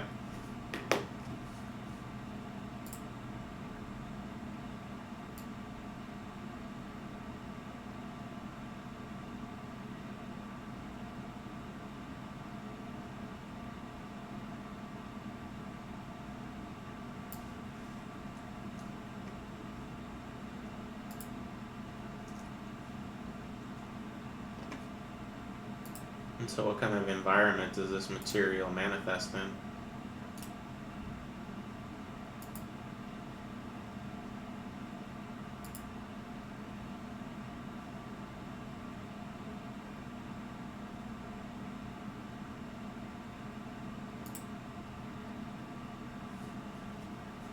Because this could be similar to the spores idea. Maybe the, ooh, I like this. So maybe the material that you need in order to perform the corruption. This is just the idea I'm spitballing, but maybe the materials are unique to the plane of existence tied to the corruption. Meaning that the material that you need, right, so in this case, frostblight, maybe comes from, well, is there even a plane of ice or frost?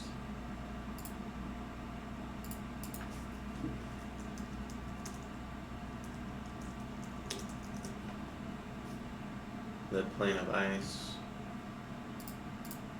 Right, so like it could be similar to the spores idea that maybe frostblight grows in the plane of ice, but isn't actually it doesn't have the same effect on the plane of ice that it does on the material plane. Kind of like the spores being from the plane of fire.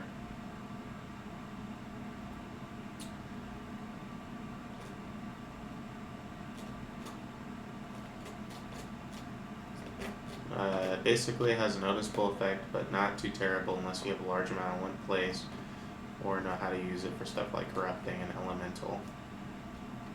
And then Angry Meatball says there's Stygia, the frozen layer of hell.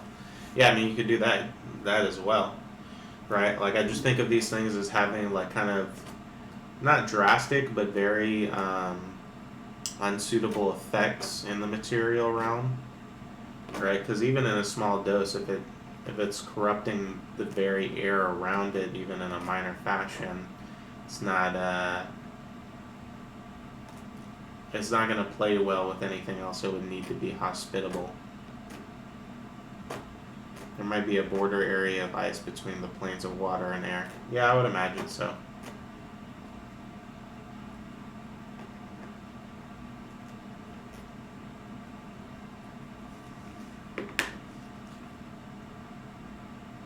Exactly what I was typing out.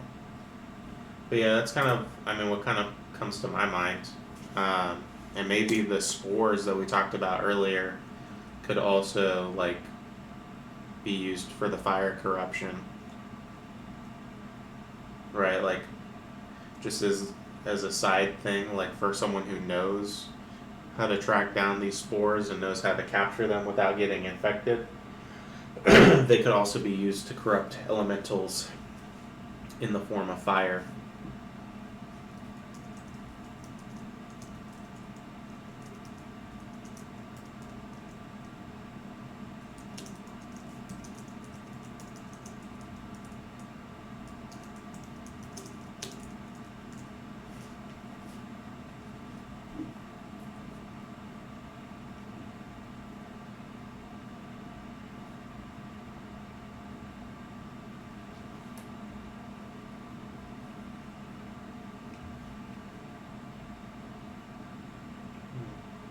When do my new ear pads come in? I've had these same headphones for like probably 8 years now. At least 7 years. And the ear pads are finally worn out. So I had to order some new ones. because these are good headphones. I'm not trying to get rid of them. Arriving Monday. Oh well.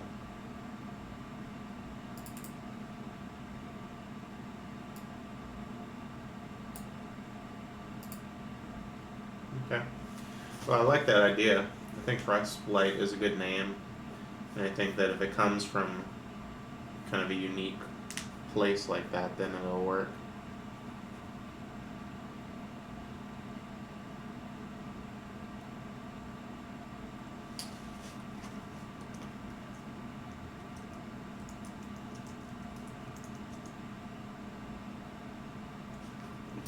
Also do like the Stygia idea, something from hell being corrupting fits. That's true.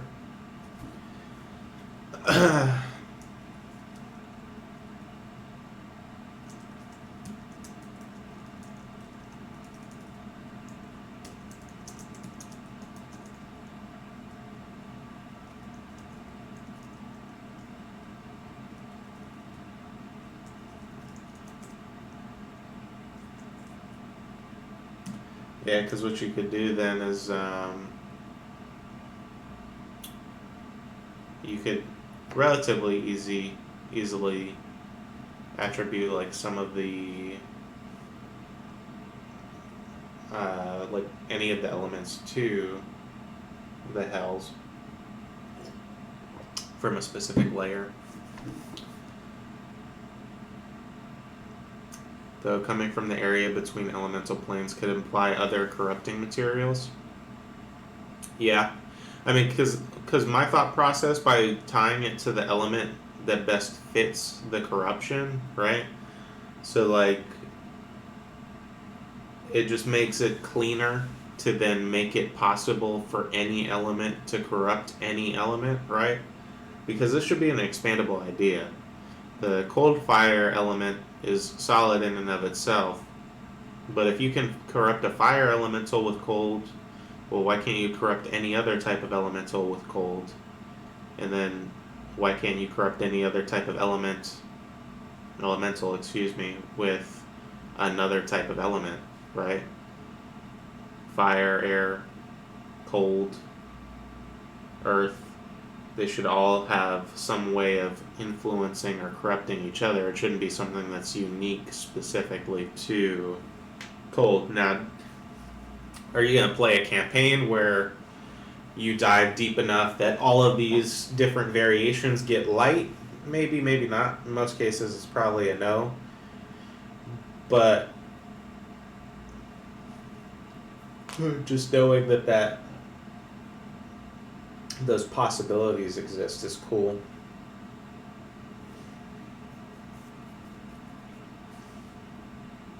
Because if there's a cold fire elemental, there should be an opposite, you know?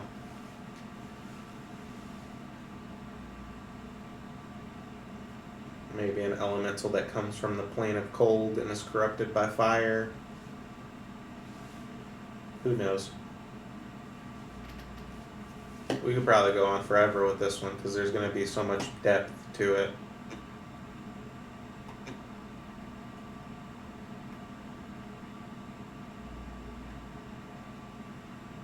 Let's see. So with that, we can keep adding to it throughout the night, but let's go ahead and try to jump on another creature so we can try to get a few more done tonight. We're already actually at the halfway point of the stream, so time is always flying while I'm talking to you guys. Go ahead and do some quick shout outs. Let me see. Oh wow, that was loud. Go to my channel.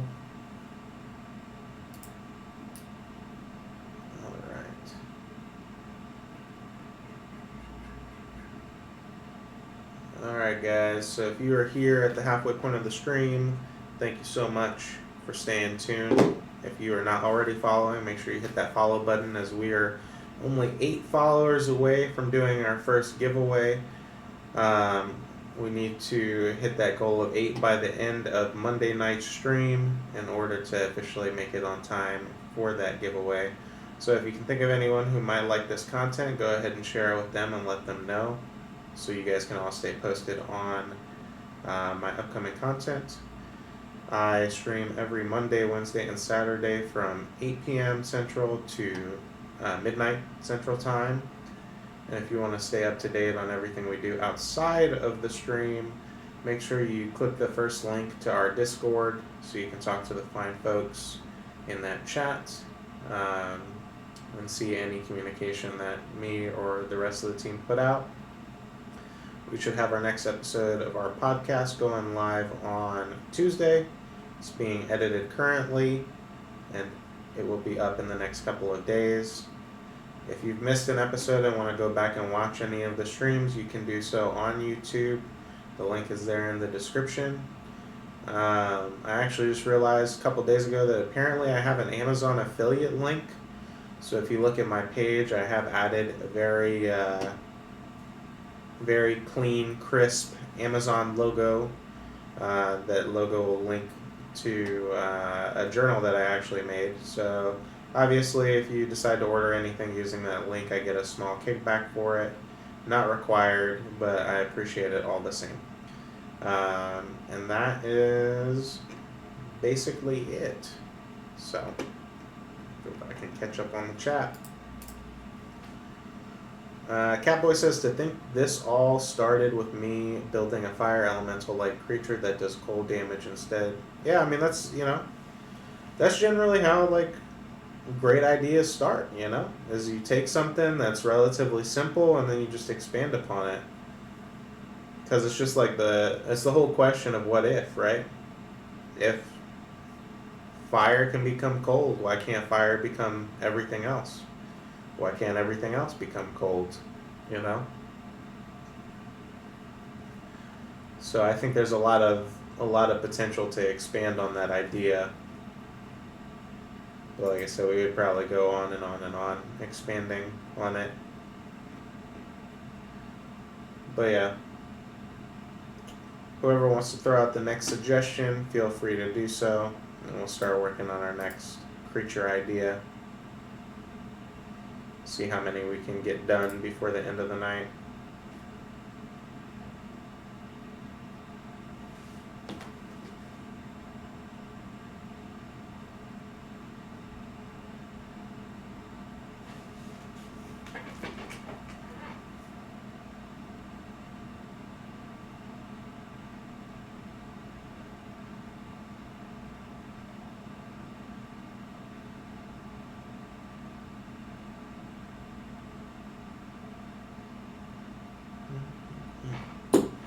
So what's next?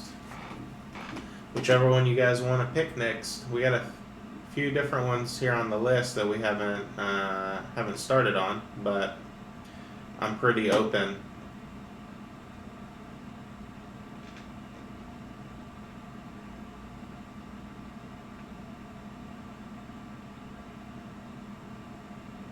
As usual, I kind of like to let you guys steer which one we work on, so I know you guys will be interested in talking about it. But so far we've done at least a bit of the Lonely Soul, the Mold, and then the Elemental Corruptions / Cold Fire Elemental. So do the Crawling Claws, we could do the guy made of bees, multicolored dragons, the Gelatinous Cube Trader. We could go over Mimic variants or the mini Cyclops race that Autumn suggested last Saturday. Is there much to do with Mimic variants? Probably not. But we could list them out, list out some potential Mimic variants for a bit. But yeah, I wouldn't imagine that there's a lot of work to do. What is I've actually never read the official lore on mimics. How are mimics created in the first place?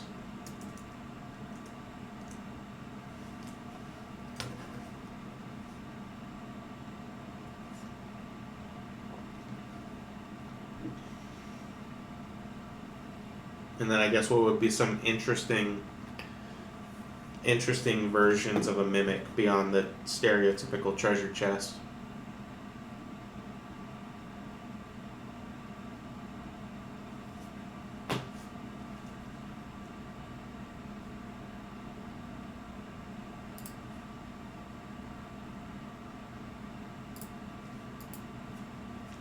Let's see, let me look this up.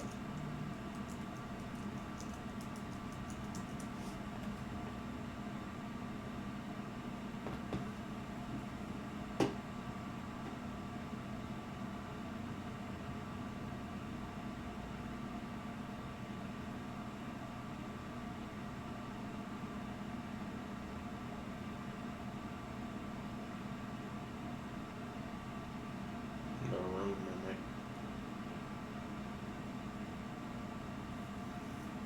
It says the true forms of mimics are amorphous, like that of a slime. When a mimic has consumed enough to become a greater size, it will split in half. The daughters will then go on to grow into new mimics. You can assume that mimics would have identical stats at the time of splitting.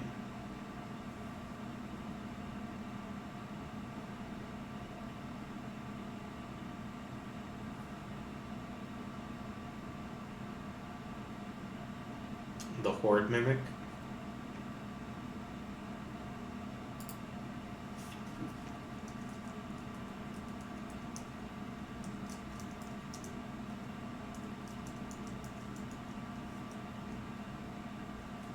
Hey, it's True Blue. Welcome to the chat. Good to see you. How are you doing this week? Feel like, well, yeah, you were here on Wednesday. Yeah, you got here late on Wednesday. That's what it was. I was gonna say I feel like we haven't talked all that much. I'm exhausted. Long day of work or something.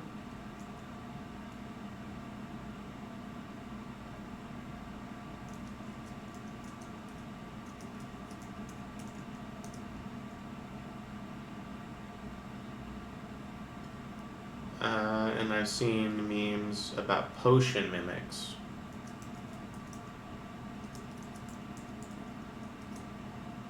I guess I don't need to put mimic behind everything.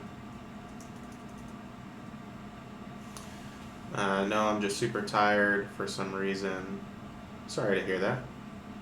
Hope you get plenty of rest tonight.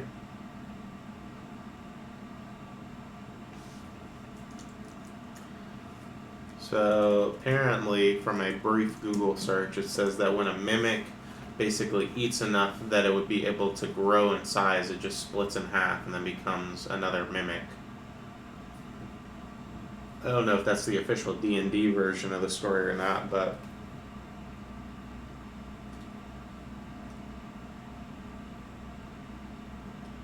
imagine instead of having mouths, mimics had super buff arms. Arms attached to what? The treasure chest? Buff mimic?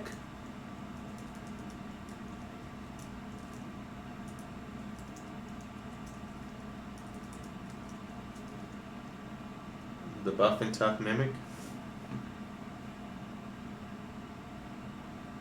Because if it doesn't have the mouth, how is it consuming?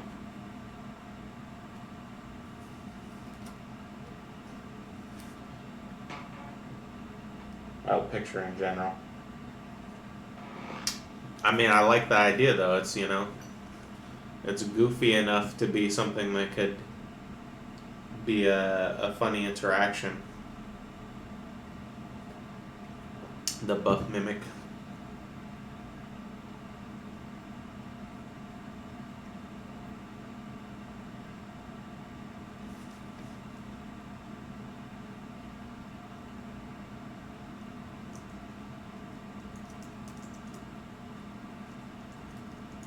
Like, what about mimics in general that are like what could be interesting is like maybe it's just a mimic, like a stereotypical mimic, but it's like powerful enough that it's able to like grow limbs, like it grows arms and legs to move itself from one place to another.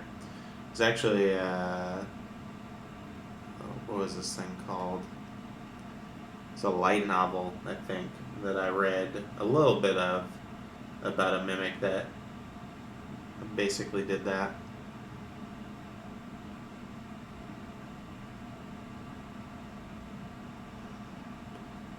Huh. Oh, yeah, potion mimic does sound pretty evil.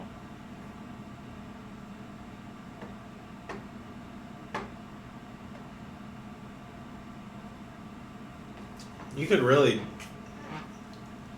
have a mimic be any like household item as well.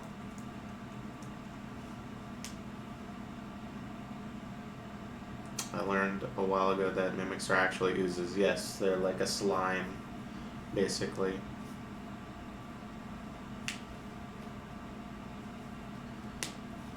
Oozes are the creepiest.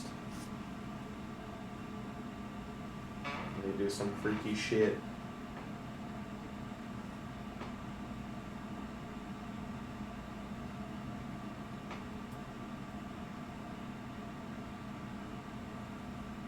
I'm reading that in first edition there were two kinds of mimics. One that would just kill you, but the other would talk to you about the dungeon if you gave it food. Like just food, like regular food, or like people food.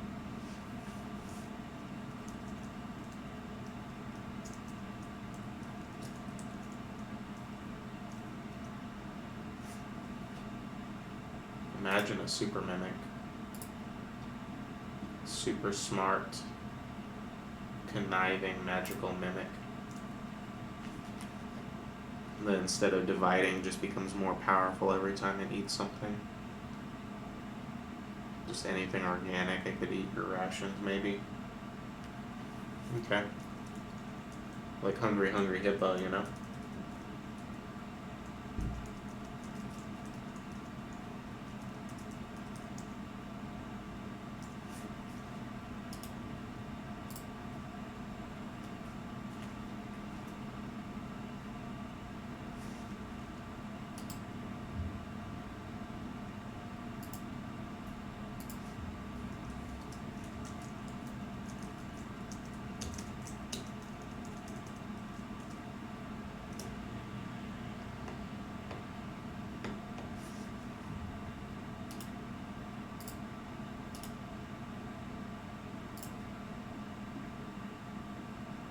Okay. Well, I mean, that's already a pretty good list of variations. I don't know how many more we're going to be able to add to that. Because you could really make anything a mimic, is the thing. Like, the uniqueness comes from more of, like, how the thing acts, less than, I think, what object it becomes. Because a mimic is still a pain in the ass, regardless of what its initial form is.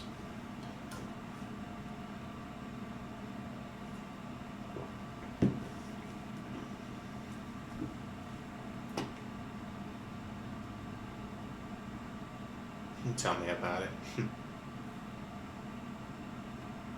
So yeah, obviously, just like anything else, if you guys keep thinking of things, just throw it out and I'll add it to the list of mimics.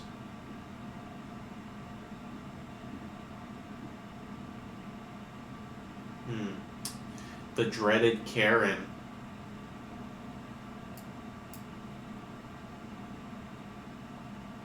I dealt with a mimic once. I was a grappler. How'd that go for you?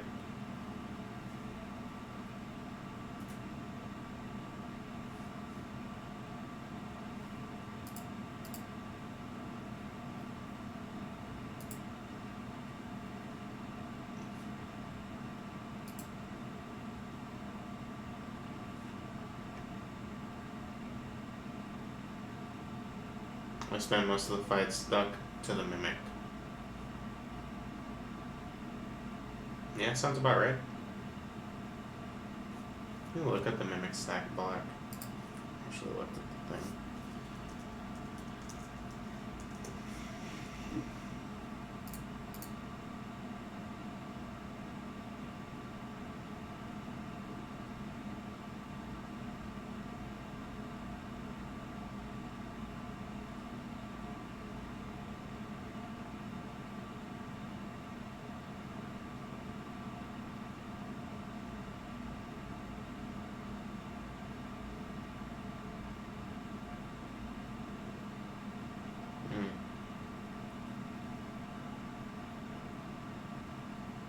trying to grapple a mimic. Mimic only has a challenge rating of 2? That's interesting.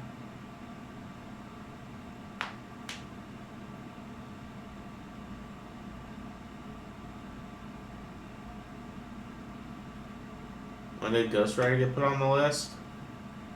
I think that was Monday's episode. That was the it became two things. It was one of before D&D's ideas, where it was like basically he had the idea of like a fucking horse that rides into towns and like tries to steal the souls of children, but it chooses a rider first. And then we told them like, hey, maybe we should separate it. So like maybe the horse is an item. No, I just put Ghost Rider because it kind of fit the theme. Like of what he was saying is like, you have this, person who becomes a dude on a horse stealing souls from people, which is effectively Ghost Rider. So, Catboy says Ghost Rider sounds like something a kid would suggest. Hey, I mean, he is 7. You got a little while to go before he turns 8 and starts to grow up. So,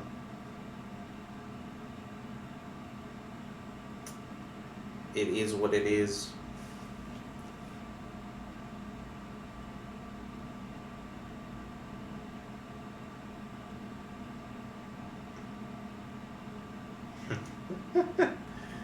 Angry Meatball says, I saw him on your test stream. He's very large for 7. He's a big boy. He's a big boy. His family calls him Gordo. Don't tell him I said that. I think he's probably off playing Elden Ring right now. Yeah, he's probably off playing Elden Ring. But yes, he is very big for a 7-year-old. But, there are giant kids out there.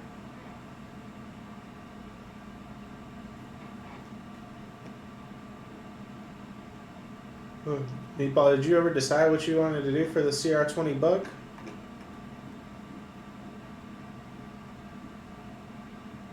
I was interested to hear what a CR20 bug would look like.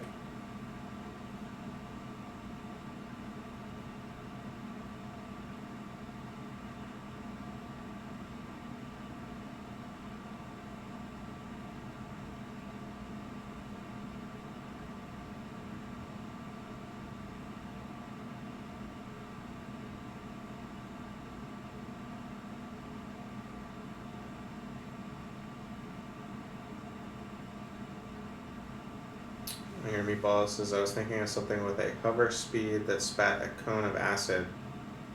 Okay. Did you decide... I mean, in theory, you could really, use a handful of different bugs and just call it a colossal version.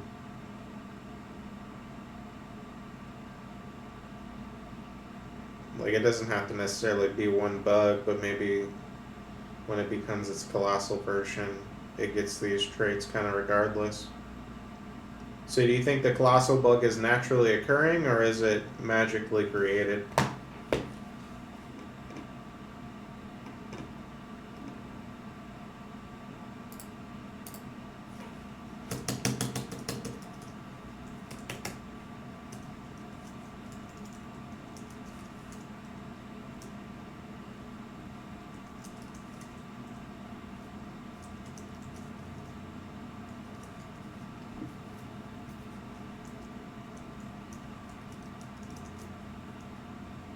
You think it has a hover speed instead of just a flat-out fly speed as a CR20 creature?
When you say magically created, do you mean created because of magic or intentionally created via magic?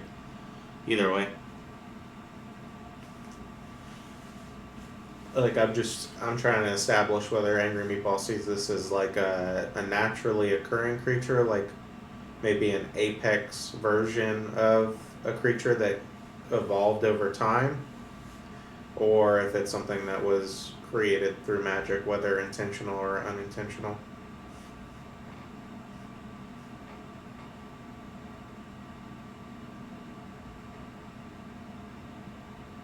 I got you. So it has a fly speed, but scenario I saw in my head also involves hovering.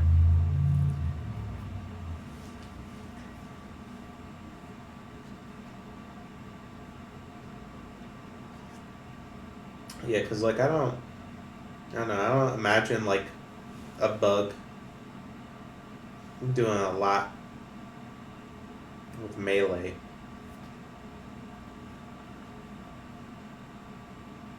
I think that would make it kind of freakier. Is like even if it just like is basically a a mothership, right? Like basically it just acts as like a host that sends out its kind of spawn while it just slowly hovers in the air into your direction. That'd be freaky. Because obviously it's going to be an HP sponge. Be hard to take down just from a regular damage perspective.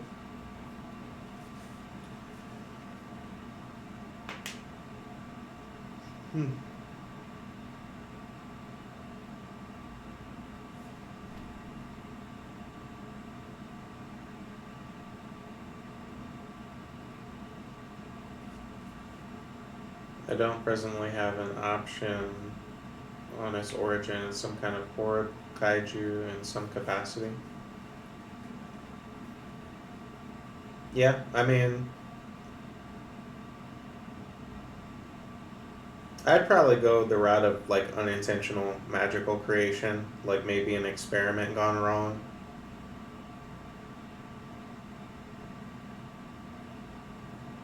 That's my thought. What do you think, Catboy?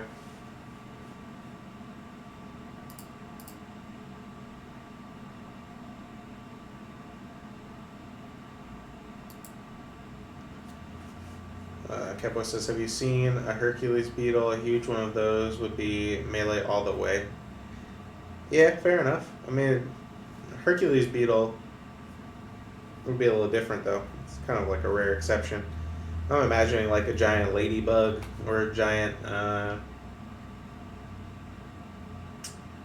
even think of, like those parasitic insects that Neji uses, or not Neji, Shino uses in Naruto. Sorry, repeat that please. In terms of origin, what do you think? I'm thinking that it would be like an experiment gone wrong that initially creates the creature, but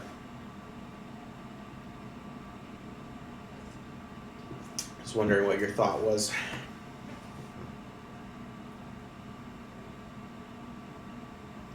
Range of a husky mosquito. A mosquito works too.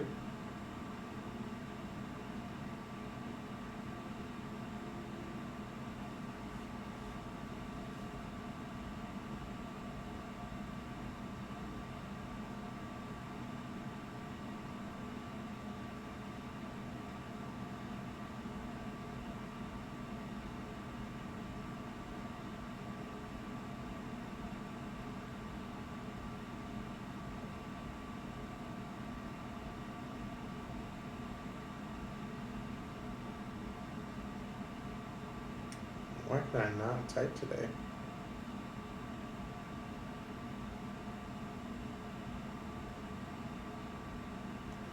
Okay, there we go. Cowboy says, yeah, or maybe it could, because by magic in an area going amok. Could be.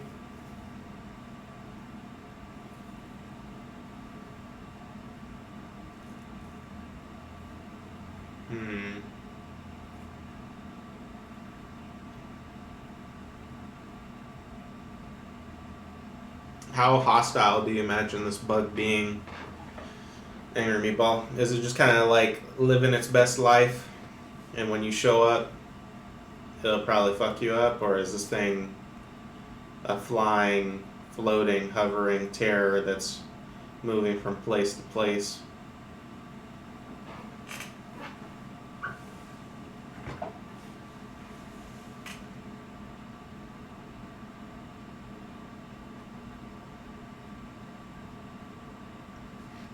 Moderately to very? What do you mean? Moderately chilling or moderately fucking shit up?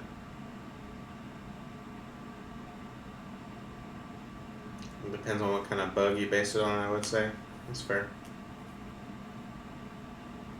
It would need to establish and defend a territory. What kind of territory do you think it's going to establish? Like, what area or region of the world do you see this bug living in? Obviously, it could depend on the bug, but, you know, with it being so big, it's an apex predator at that point. It doesn't necessarily have to abide by a particular set of rules.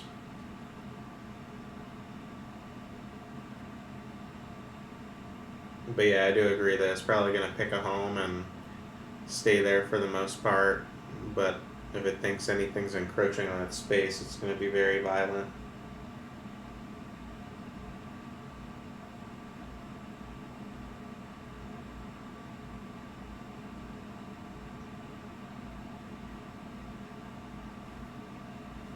Yeah, what would the food supply be though? You know what I mean? Because if it's summoning that many bugs and we make this food supply like the blood of the people or even blood of animals, it's going to quickly deplete any food source that it comes across. So what do we want the food source to be? Because if it's people, it's more plausible that the thing is going to move just because it's like either it's going to run out of food or the food's going to leave. You know what I mean? The people wouldn't just stay there letting themselves get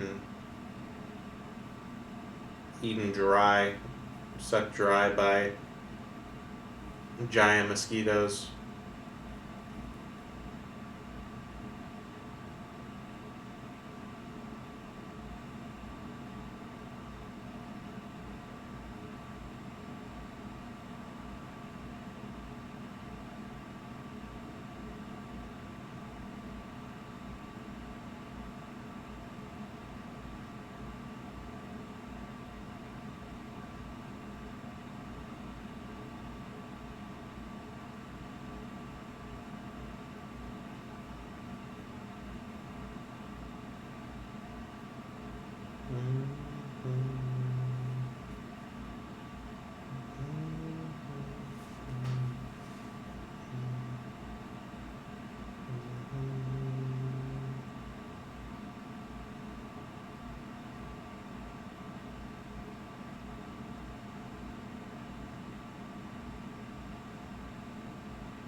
What the fuck?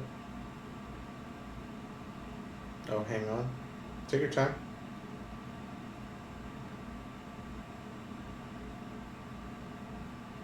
Shit.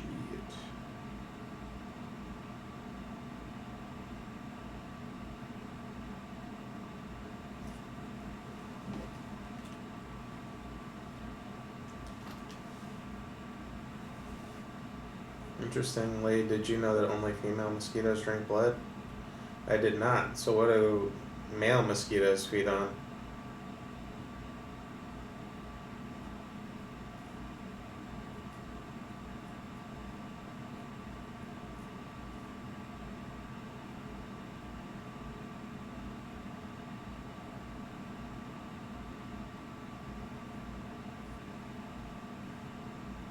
Nectar and plant juices? Okay, fair enough. Yeah, I mean, because the thing is, whatever. What? Pussies? Okay, I see. Females too, blood is for egg production.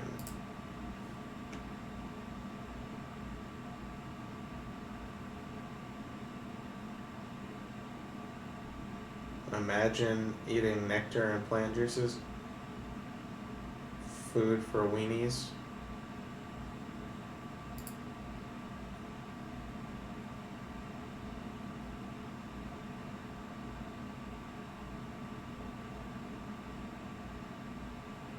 So you're thinking this?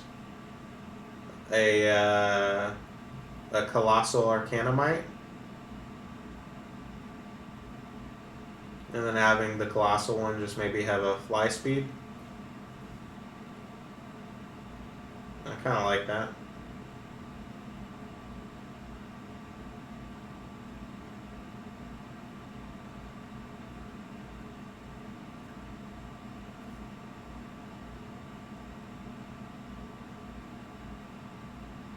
Okay.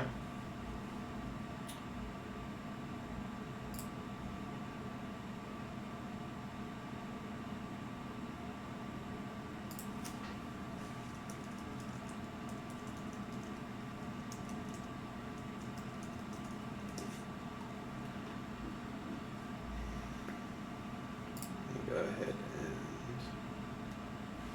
Oh shit, you posted a buff mimic in here. True Blue, I just saw that.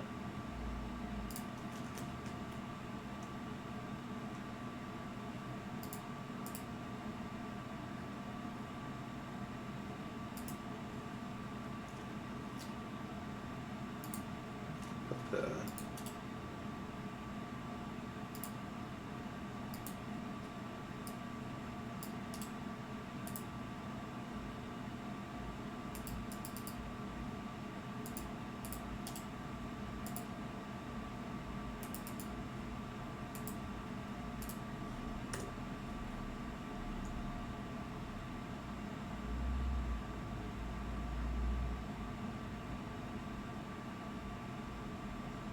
Okay, so it eats the magic. Oh, there you go.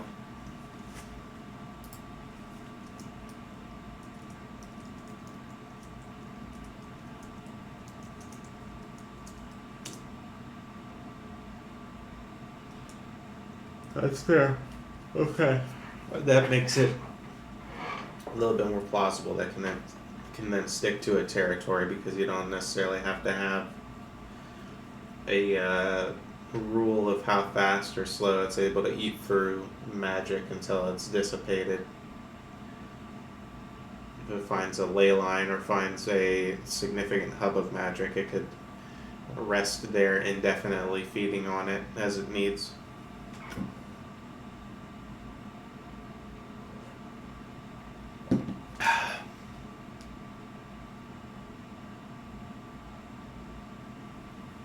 I like that. That's cool. So what other special abilities are we going to give the colossal version? Colossal version flies / hovers, breathes acid or spits acid. What else do we want to give it? Is True Blue, do you guys know the most consistent way to destroy artifacts?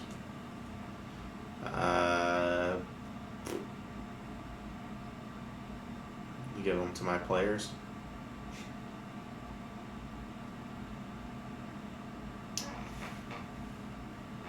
Depends on the artifact. Most have a specific way. Lava works. Feed it to a Tarrasque.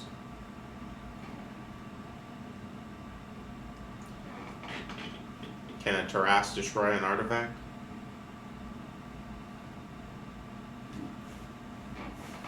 Also, is a Tarrasque just blindly dumb enough to just eat whatever you give to it? What is the intelligence score of a Tarrasque?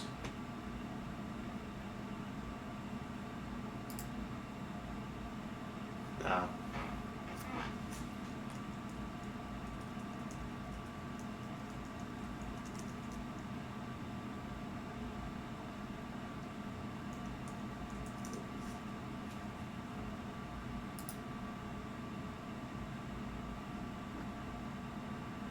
Yeah, they sure are.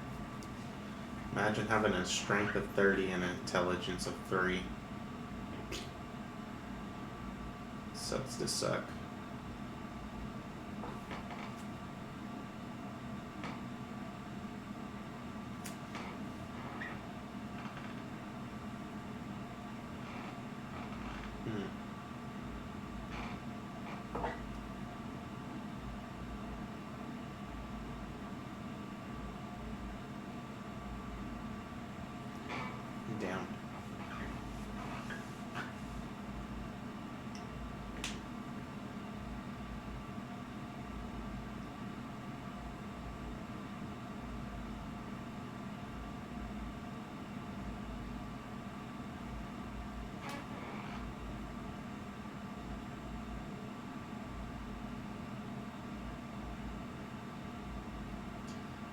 one of the only ways to permanently kill a Tarrasque is if it gets eaten by another Tarrasque.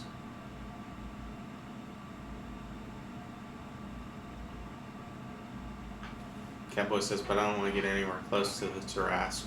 Probably a good idea. So the big bug has some kind of limited spell immunity in addition to the reflective carapace. Okay.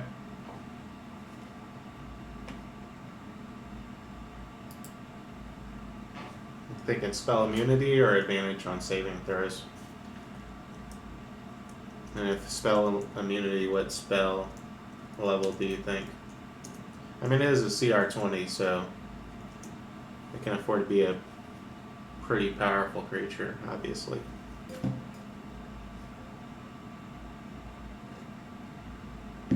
Ooh.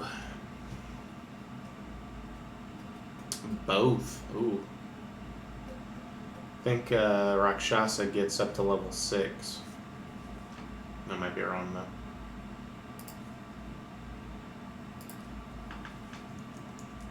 Like it has to be 6th or higher in order to affect it. Yeah. Or protected by spells of 6th level or lower unless it wishes, and has advantage on saving throws against spells and all other magical effects. Imagine having to use a 7th level spell to be able to affect a creature at all. Fuck you, Rakshasa.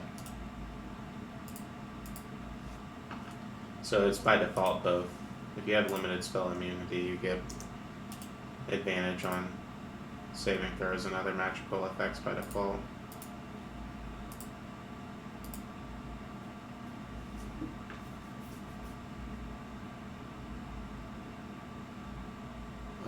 But I wasn't going to go that high.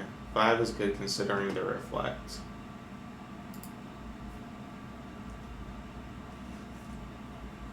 Okay, then we will adjust it to 5th level.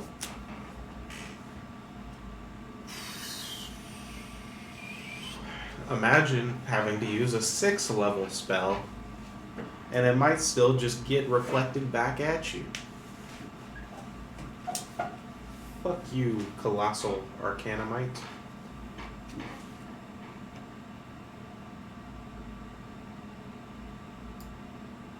It does in fact still say the Rakshasa. Why can't I talk? Rakshasa.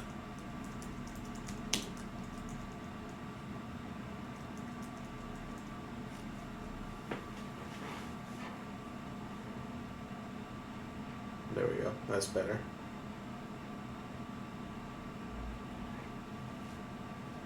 I'm not listening to it right now. There we go.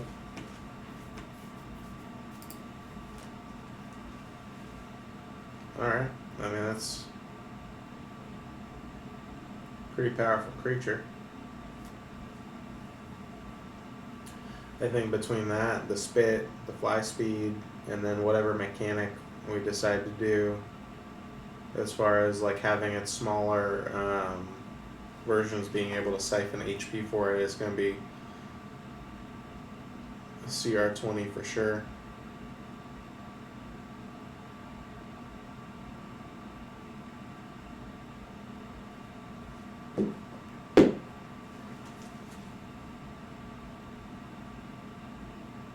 Just use spells like Fireball, but higher level, of course. Don't have to worry about being reflected. That's fair. But I imagine this thing's going to be an HP sponge, and it still gets advantage. So you're still going to have a fairly strong party to have the number of spell slots for that to be an effective strategy.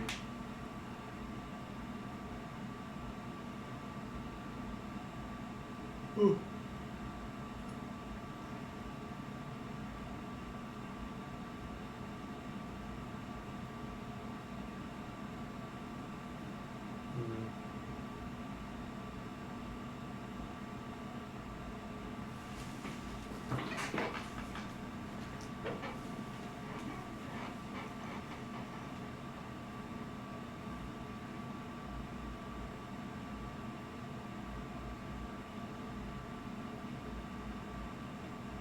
I like this though. Now that we have a bug in mind, it's got some flavor to it.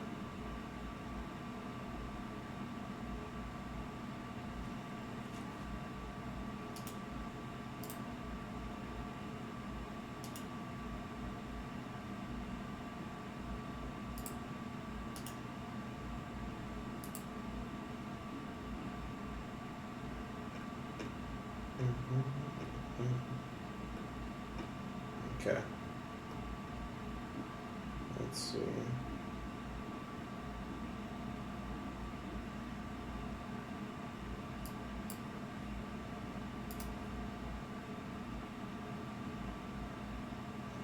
Alright, what do we want to work on next?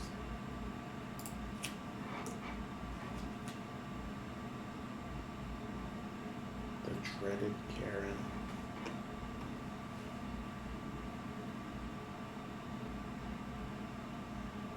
Got a handful of ideas left and a decent amount of time. Let's see. Yeah, a little over an hour left. Probably get at least 2 or 3 more done, depending on which ones we do.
Hmm. 12-hour stream? What do you mean 12-hour stream? I haven't been on for 12 hours. As someone composed of numerous bees, I say we go with the guy composed of bees. Maybe you should be. Ooh. I could not. Maybe when I hit. I don't know if I'm gonna do that for 50. Maybe I'll do a longer stream for 50 though. When we get to 50 followers for the giveaway. Because what I'm thinking I'm gonna do is I'm gonna do during the giveaway stream, obviously do the giveaway itself, but also do like a voice reveal, let people join the Discord voice chats and talk for a bit. But I don't want that to take away from whatever idea generating we need to do. So maybe I'll do a longer stream for that one. But I would need, I don't know, 12 hours, that's a whole day. I'd have to have something going on for that.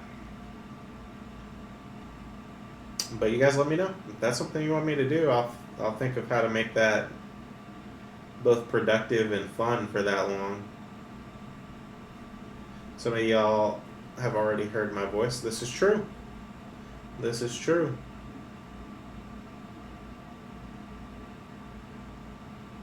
But I think once in a while it's a fun thing to do.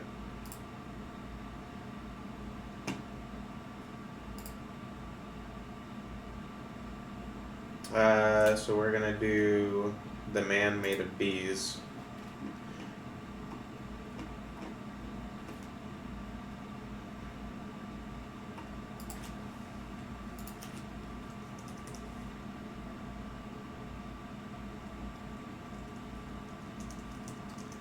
Yes. I believe it. It would be easier if it had been a intended thing, because then I could focus a little bit more on what's the word I'm looking for? Controlling the chaos.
Truth.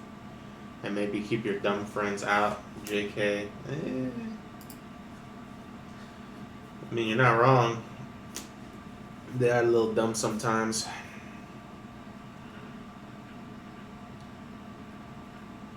Make it 18 plus. Keep the 7-year-old out that way. Make it 30 plus. I'll sit alone. You won't sit alone. Catboy will be there in there with you. Not to call you out, Catboy.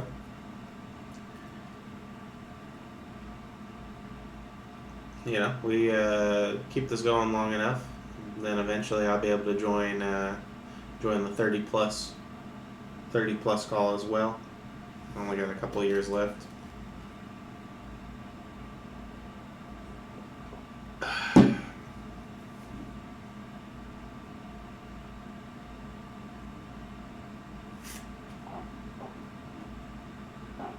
So what are we thinking for the man made of bees?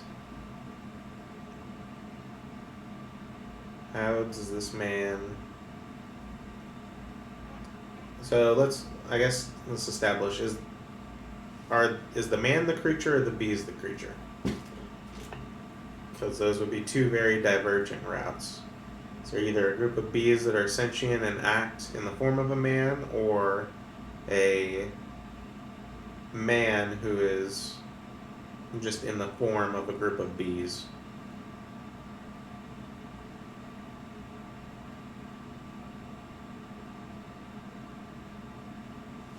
Ah.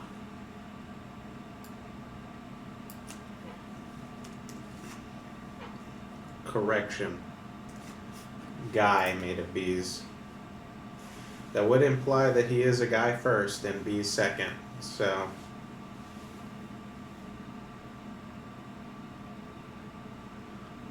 how does Guy get made of bees?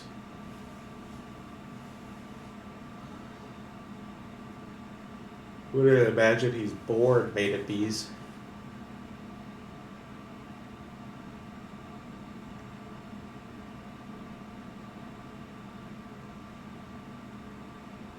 He has been magically transformed into a swarm of bees. What do we want to call this guy? Like, what's his actual original name?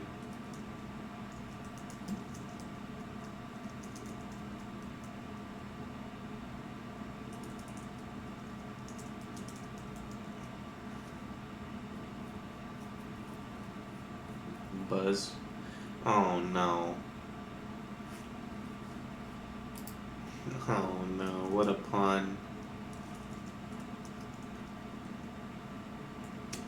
Buzz.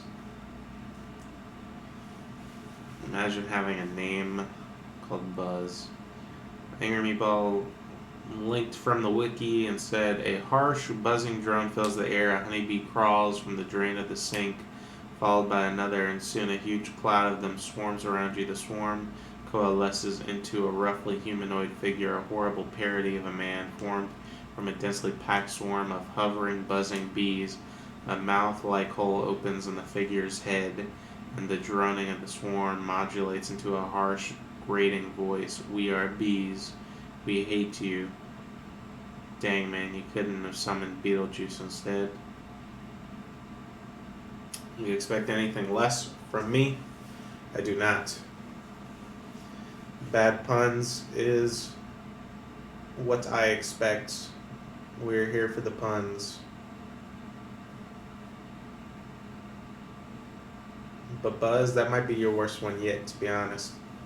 Like, not from a accuracy standpoint, just from like, like that's dad joke tier. Oh, speaking of bad puns, my players invented another bar today. What was it? What was the pun?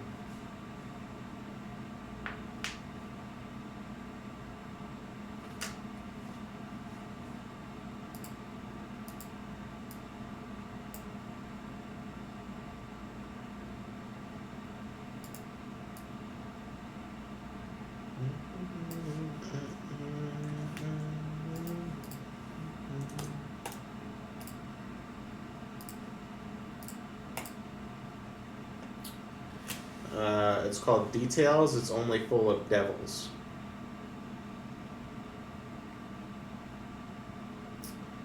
Wow. That's beautiful.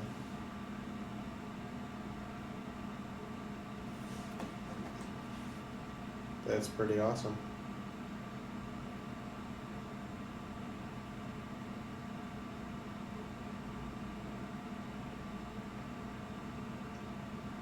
That's actually pretty good. I gotta give it to your party. That's fairly solid.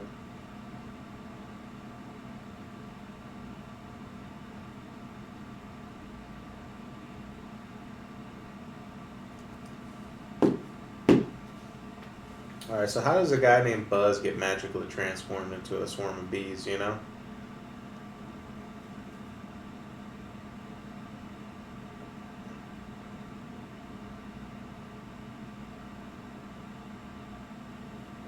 Who was Buzz before the bees?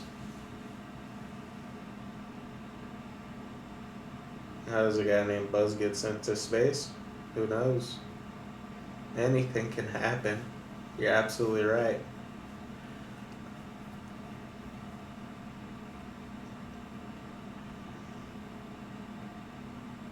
Oh no! Oh no! He was an exterminator. Oh no!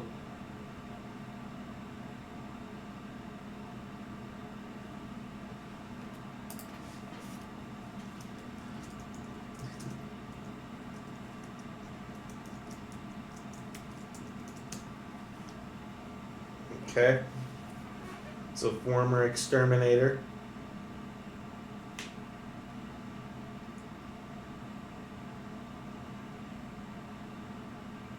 I think we need a last name for Buzz.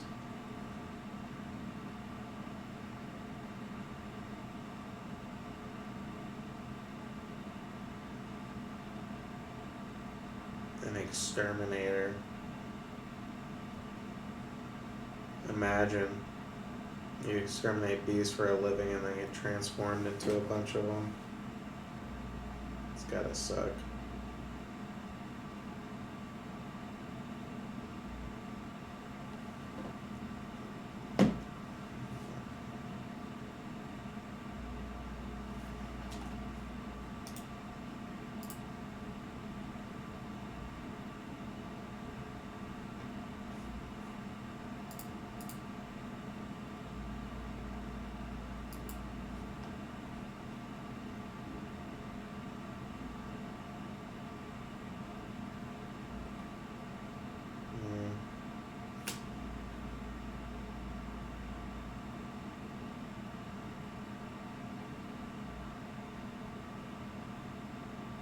Trying to think.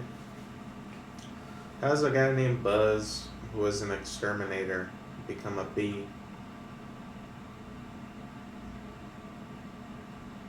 Apadea?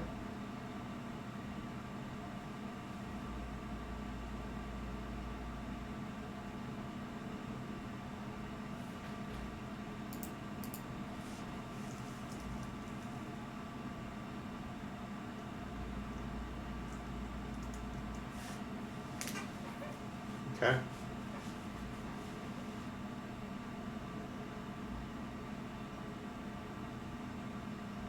Ah, I got you. It's a science bee pun. Very, very smart. I knew there had to be like a pun in there somewhere. Okay. So how does this man go from exterminating bees to becoming the bees, though? Obviously, magic is involved. But something has to go wrong.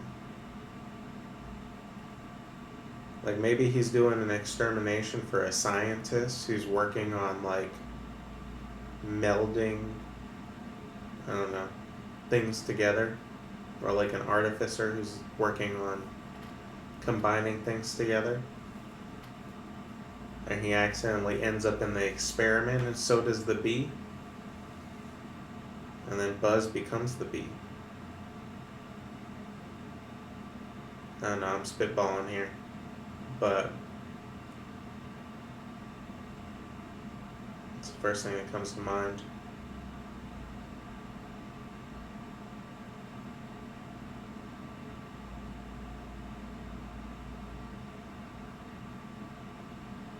Let me know your thoughts, folks.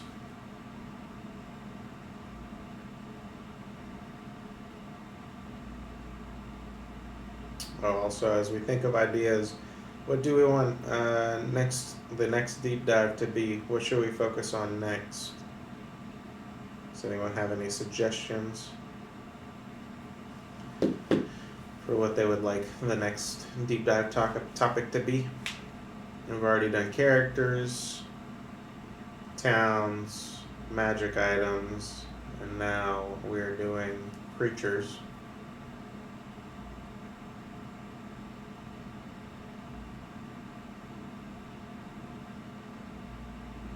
I think he was just a shitty exterminator, and a dissatisfied customer was a petty asshole who turned him into bees.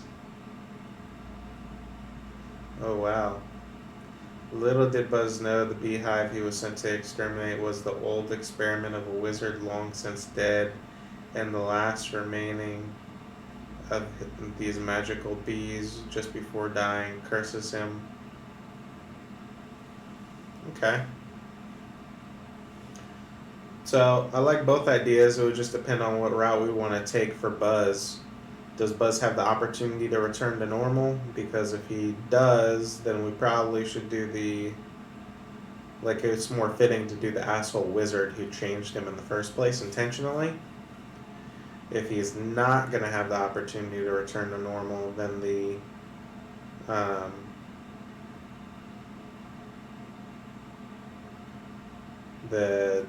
random circumstance of finding magical bees fits more.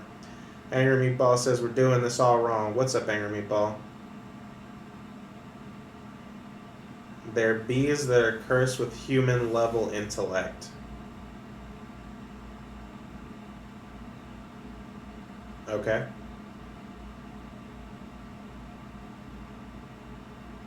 Or maybe it's one bee cursed with human level intellect. And so because of its intelligence, it basically dominates and commands the other bees to do its bidding through psionics.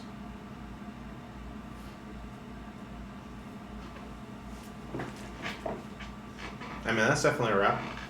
And then the bee could just refer to itself as Buzz.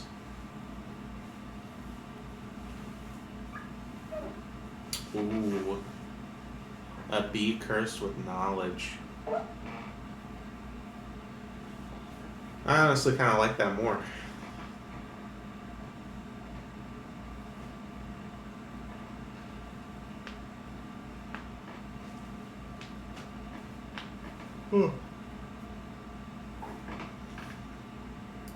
Put both.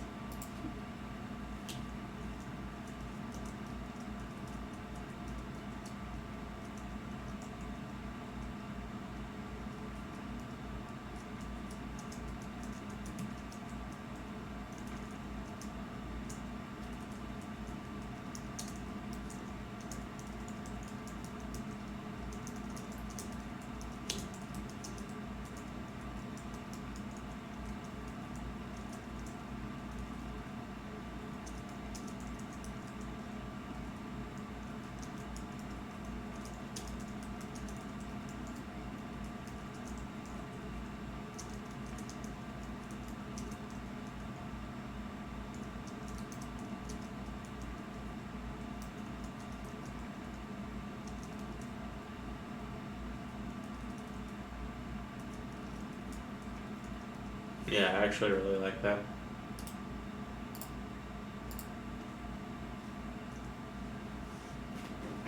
It's a good idea.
So is outside of just being a swarm of bees, do we imagine them having any other unique characteristics?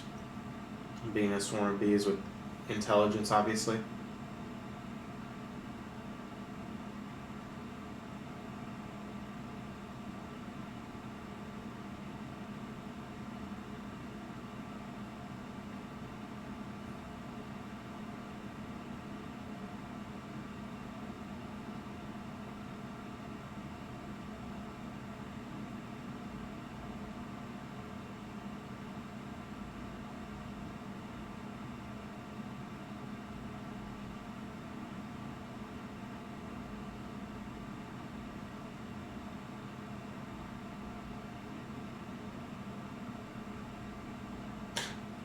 Welcome back to the chat, Alyssa. If you have any ideas for any of the characters, feel free to chime in as well. But yes, Buzz Apidea, I guess is how you would pronounce it. The sentient bee.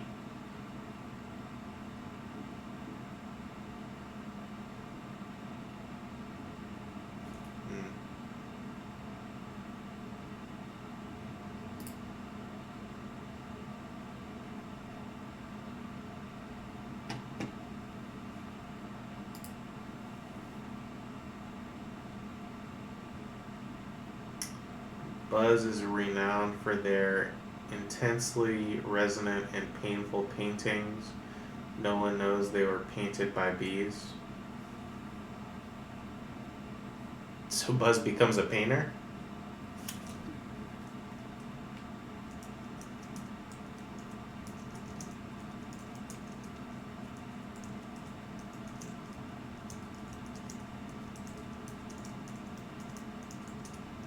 Wow.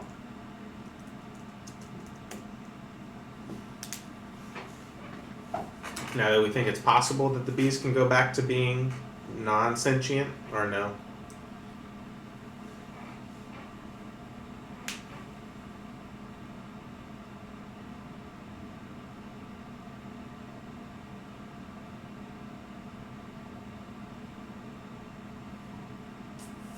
How does a bee get the...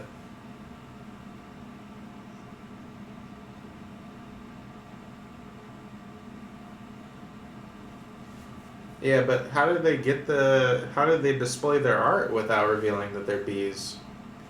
Like, do they have magic in the sense that they could use, like, disguise self or something, like, they can't just buzz into an art gallery, without revealing that they're bees?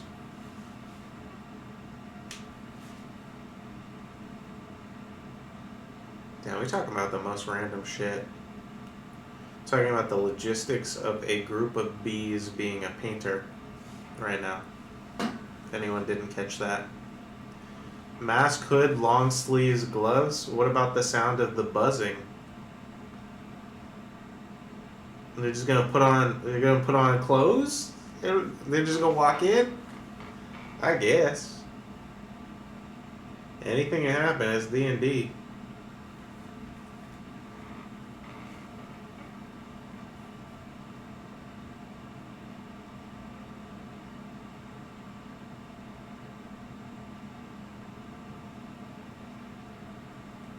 You already said Buzz has psionics. I mean, I'm just thinking that's like how the communication would happen between the bees. That's through some level of telepathy. But I don't know, like, I don't know if I could make sense out of a bee person just inherently being, psionically attached to an art gallery. I would imagine that, like, he's a low-level caster. That would make sense.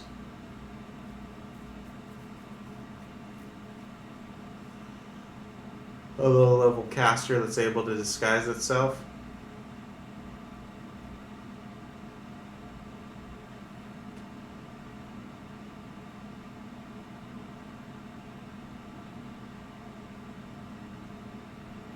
Right, because like with disguise self, it wouldn't get rid of the noise either, but that would still be like, it would be believable enough that like people who talk to Buzz are just always, always wonder why there's this faint buzzing sound everywhere he goes.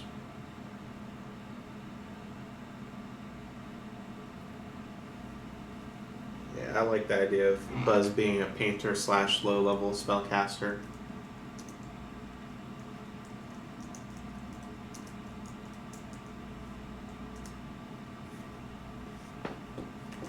That's me though.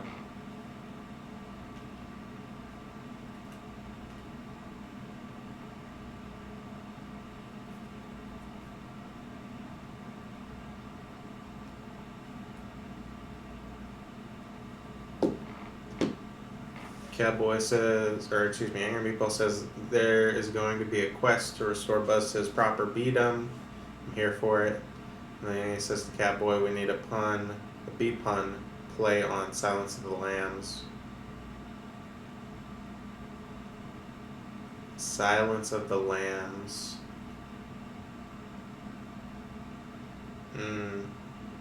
Buzzing of the bees.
A quest called Hive versus a tribe called Quest. I mean, I don't think it's too far of a leap for people to see the connection once it's pointed out, but I doubt many people would like think of it naturally. If that makes sense. Like if you just said a quest called Hive, I wouldn't have thought of a tribe called the Quest personally, but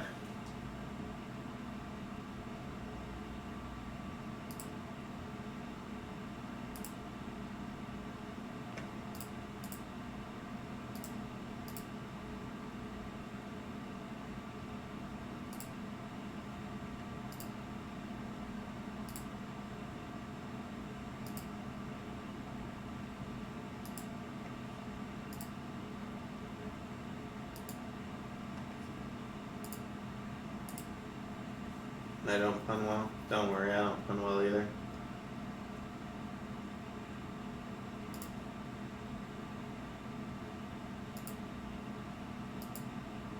It's hard to pun as well as cowboy.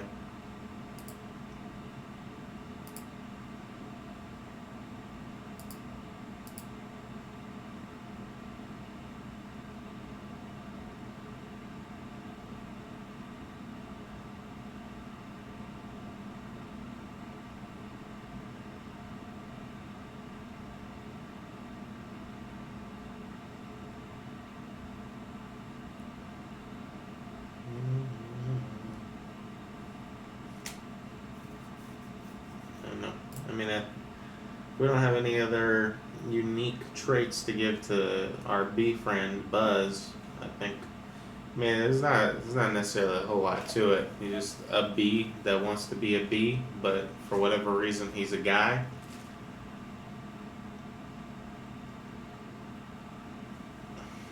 Well, you only think that because I can look up stuff and have time to think here. I mean, regardless, you provide the puns, so it doesn't matter how you get them.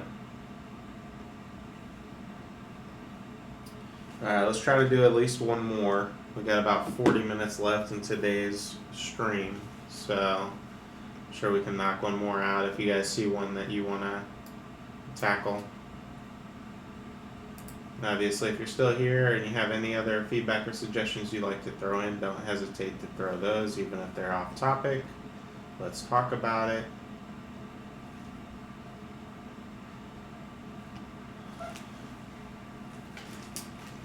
So,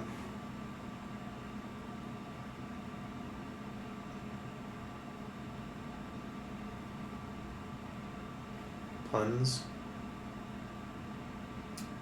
You'd have to be here for them, Alyssa. There are plenty of puns that get made on the stream.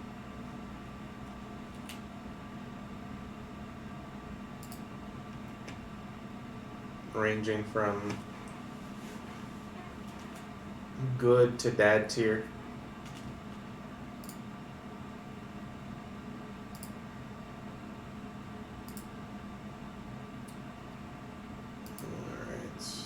We got about 40 minutes left. We will be back live Monday for the next stream from 8 to midnight Central Time. That will be our last stream in order to try to hit our initial goal of 50, technically 51 followers. So, do not hesitate if you know anyone who would enjoy this content. Send them a link. Let them know about it because we are trying to have our first giveaway. Got to get to 50 in order to make it happen, and we only need 8 people to follow. Sounds like a lot. It's a lot for one stream, but we've grown quite a bit pretty fast. So I think we can do it. Especially since we have a trend of people following in between streams. We'll probably pick up a couple more people between now and Monday anyways.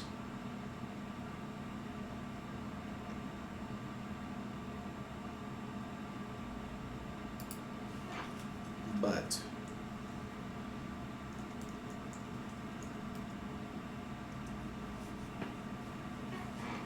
if you know anyone who likes good content and good puns, send them my way.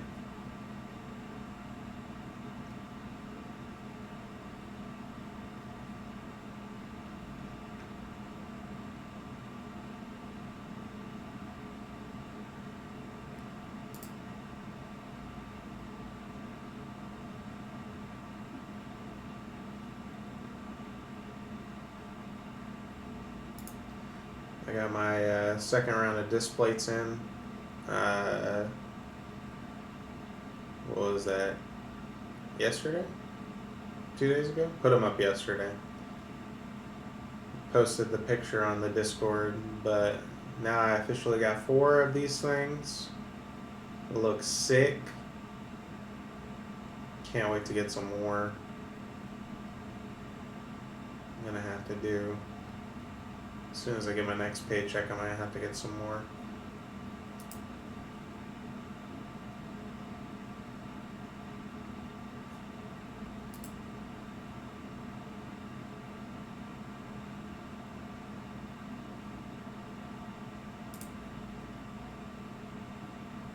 Capo says, "Oh yeah, they look great." Yeah, I am continuously impressed by how good these things end up coming out, and then the fact that they just kind of like seamlessly fit together on the wall because of how they're designed is just so cool.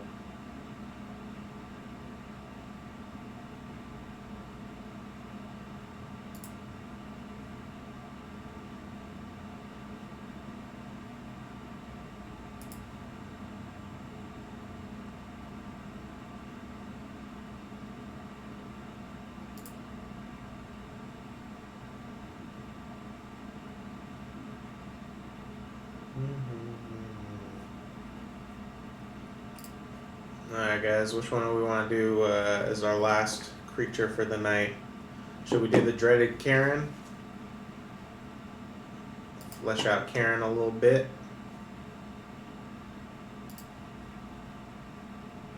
Or does someone else have a suggestion of what they'd like to talk about?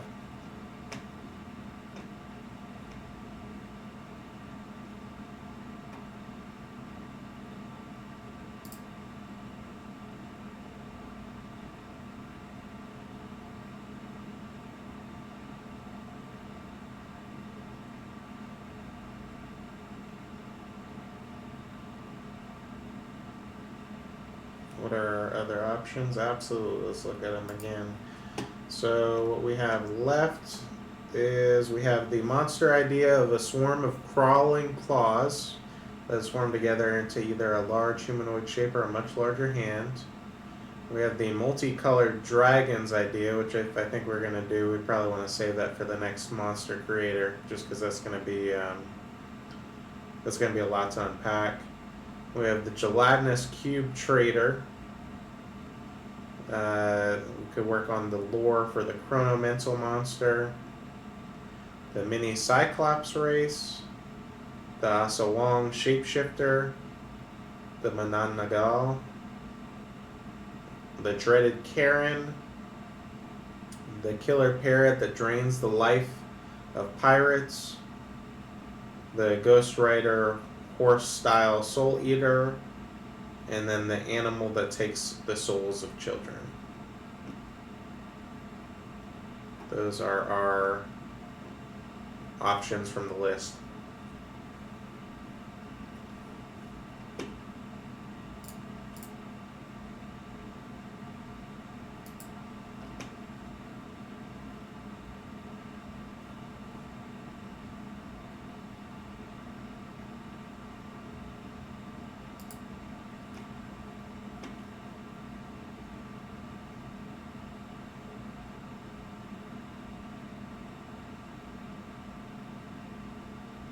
Is chrono mental implying time and an element? Yeah, on Monday, I believe it was Monday, Capo actually linked the stat block for it. Bars and stores. Perfect.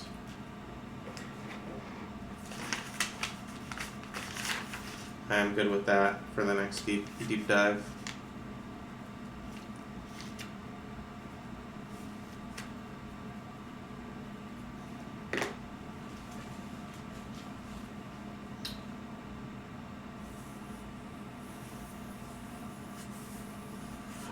Yeah.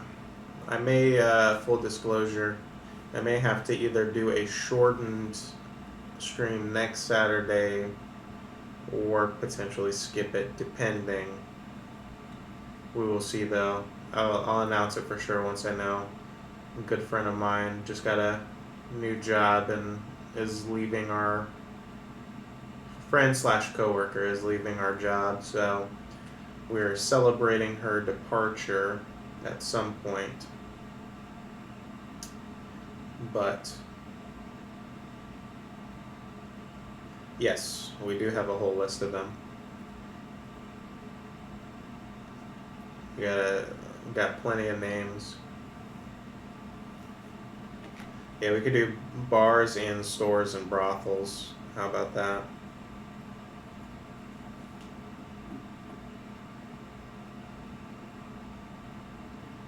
So we don't have to focus on the names so much.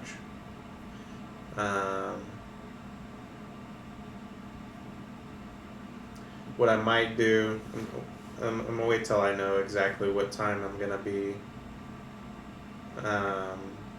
back in a tick. Take your time, hang or meatball. We'll be here.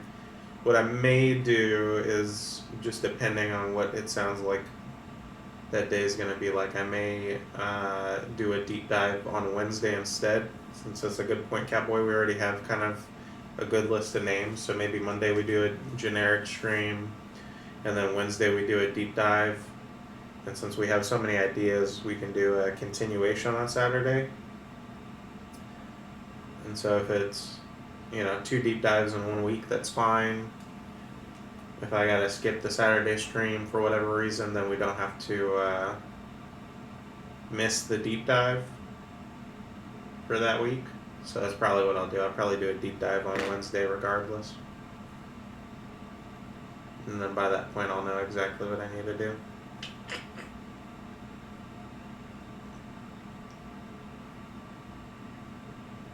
Yeah, that'll work. That will work. And then this Friday we will be recording potentially streaming the one shot that we're gonna run. Haven't decided on that, but I'll know by Wednesday for sure. So tomorrow after work I'll update the condominium. Take your time. Take your time, I appreciate that.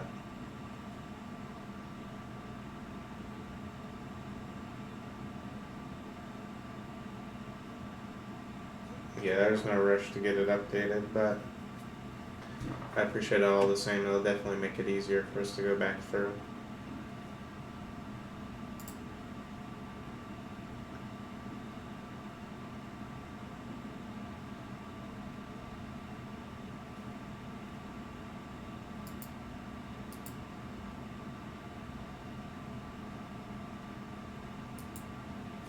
I only have 3 streams worth of stuff this time, so it won't be hard. Fair enough. Yeah, it should be easier than last time. But either way, still a lot of work for you to get it set up, so I appreciate you doing it.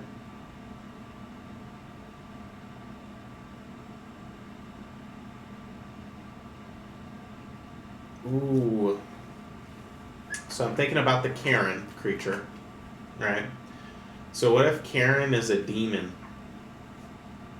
that, like, corrupts a person?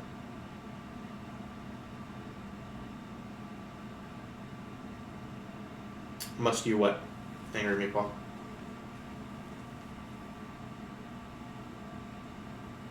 Like, it's just like a regular person, Like, maybe they're mean, maybe they're not. But they get infected by a demon, and the demon turns them into the personality or persona of Karen. And then, it would be fitting because killing the Karen or trapping the Karen or jailing the Karen doesn't necessarily get rid of the demon, which can then just return and take a new host. Personalities is back. Welcome back, Personalities. How are you doing? Your fiance is no longer here.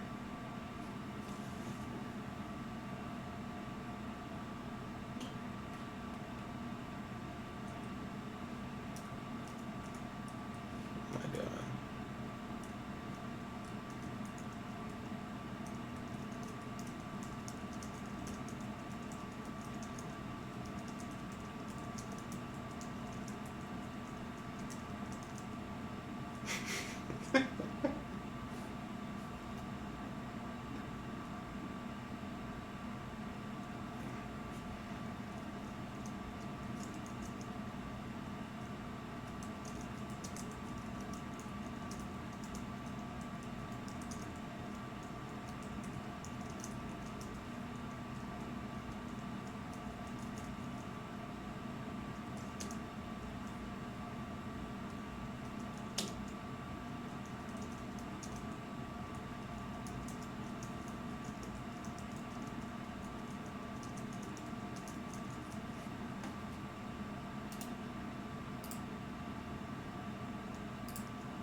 Don't cry, personalities. I'm sure you'll see your waifu again.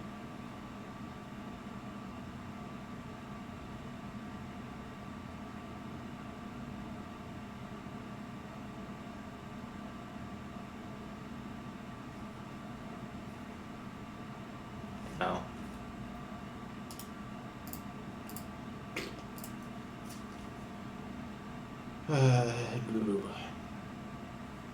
Or maybe not.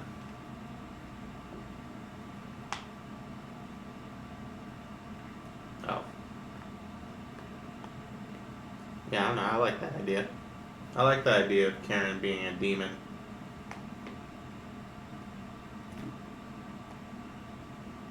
Fuck it.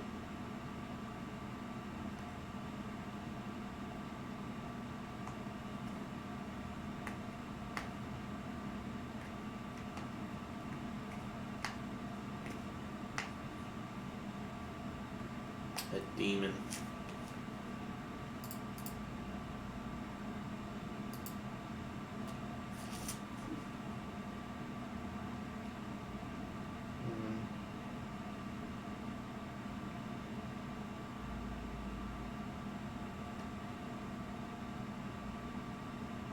Let's see. Take a look real quick. Let's see who's online. Who's on Twitch.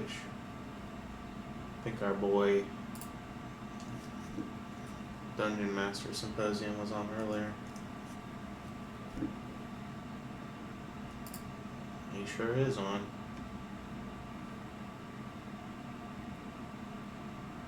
Another 10-hour stream. Jesus.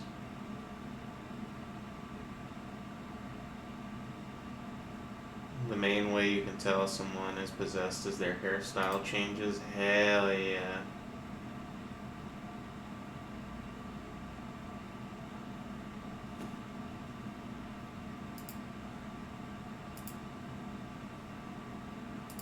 They get the Karen hairstyle.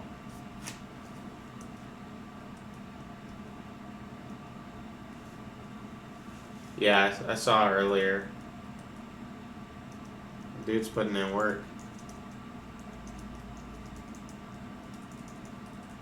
Why can I not spell? My brain cannot function. We're just gonna do that.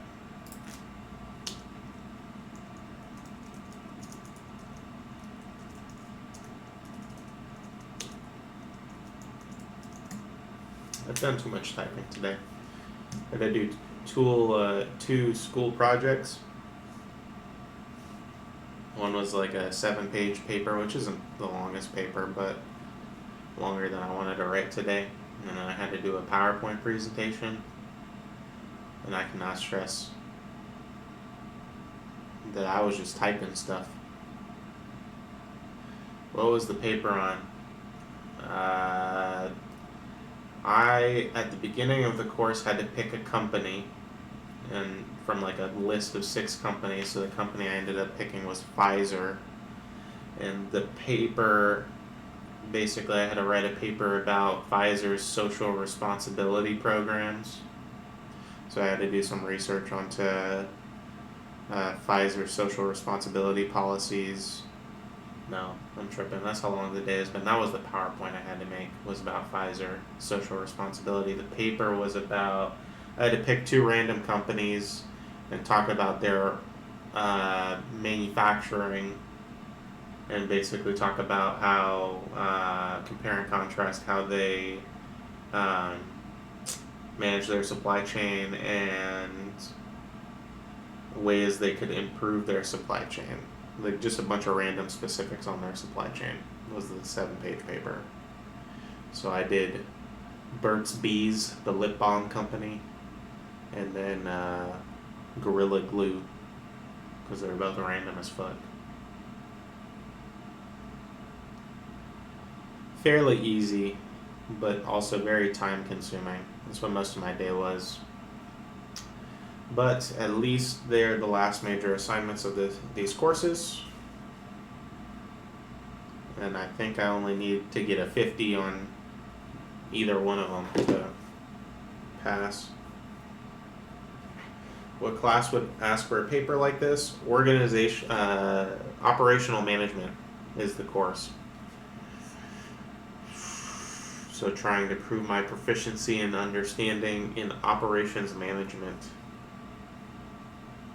And then the PowerPoint was, I don't even know what this class is called. I've been taking it for 9 weeks. I don't even know what the course is called. Let me look it up. I know the other one is operations management, but this one's like all about business ethics and sustainability practices and things like that. Business and society is one of my courses. The second one is operations management. How could you not know? I cannot stress enough that when I take my courses, my brain is 90% turned off. Because, like, the vast majority of schoolwork is memorization based. So, a lot of times I can just, like, literally read something, memorize it, and then recite the information back and score a 90% or better in the course. So it does not actually require me to functionally turn on my brain. I just gotta click a link and do the quiz. Not paying attention to a business ethics class is kind of a business red flag. Sure, in a way, I guess. It's not that I'm not paying attention to the ethics itself, but the coursework is not stimulating, right? Like I'm memorizing and learning the material, and frankly, I've worked in business so long that a lot of the stuff that I'm quote unquote learning is already stuff that I've like learned through experience and hands-on practice. So it's not like I'm just saying like fuck ethics. It's just a matter of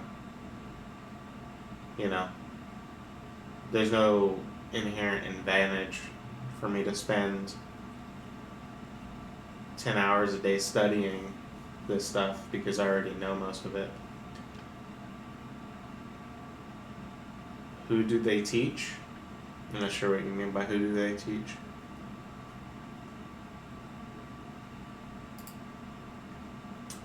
I don't know if they're really teaching anyone anything. They just, because it's all online.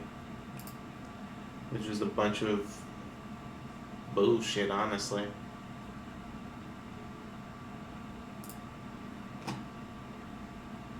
Let's see. Let me look at my grade.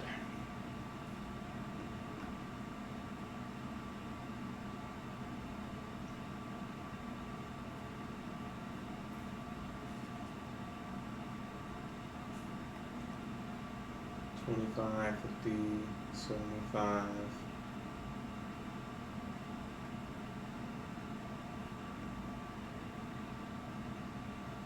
Yeah, so basically I need to get a 50 on this project.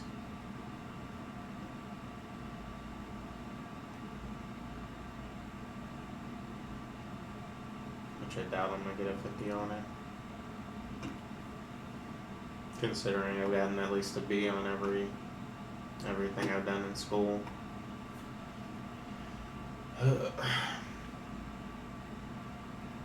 Is it anything like a conventional ethics class where you read works from various philosophers? Have you had enough? No, it's not like that at all, actually.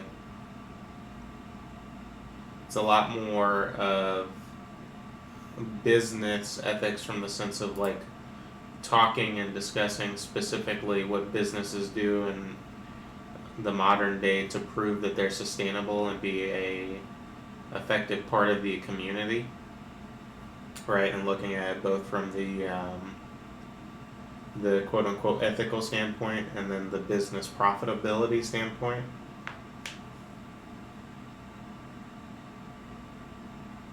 Who is that? I have no idea, but it sounds like Angry Meatball has read enough of him, or had enough of him to vomit.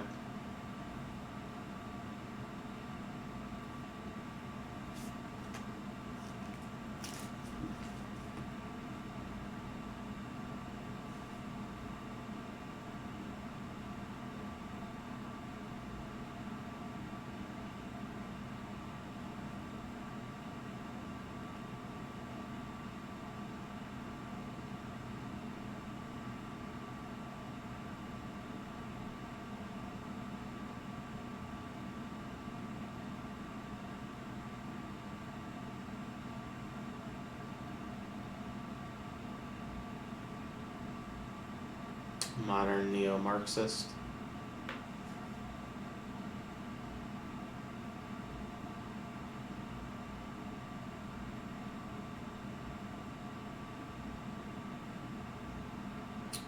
So 12 hours would be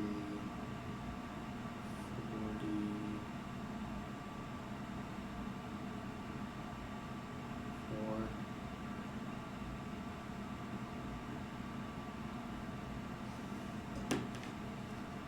Gets thrown around a lot by people who are tired of capitalism. Fair enough. Yeah, it's not anything like that in these courses. Much more plain and boring.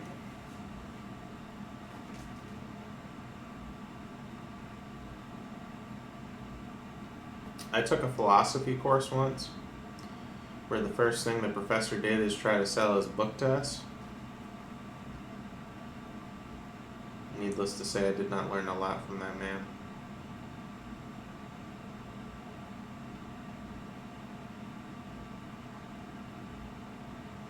But what it could, yeah.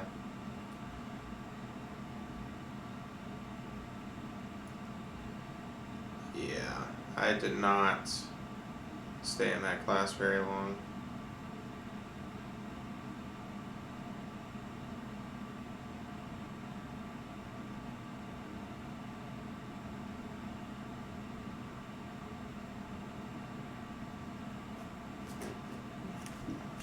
It was not my style.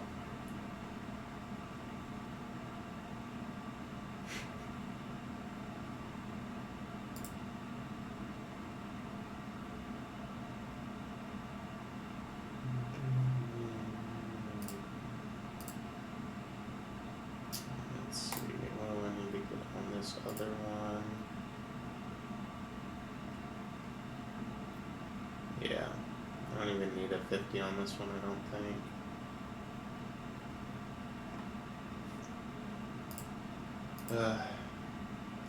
Can't wait to be done with school. My last class will start in April, be done in June, and then I'll be finished. No more school for me.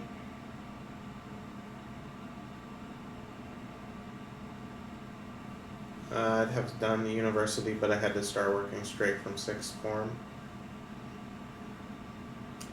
It's understandable. I mean, it's never too late, you know. I know I can feel that way. I did not start school right away, and I've kind of bounced in and out of it, but it also is not, I would never tell anyone that, like, it's so important that it's a requirement.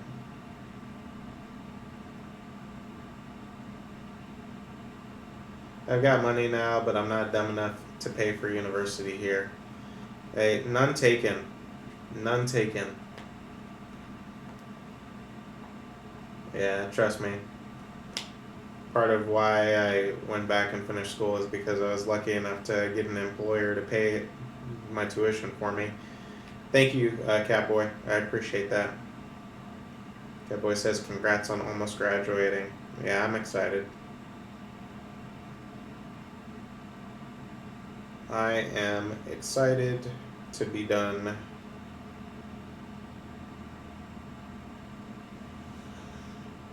Got like good 4 months left. That's it.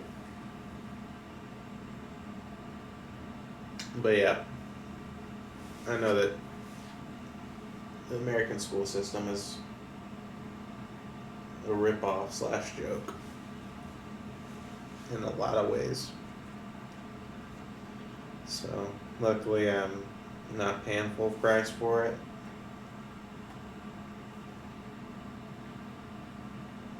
But most people are not so fortunate.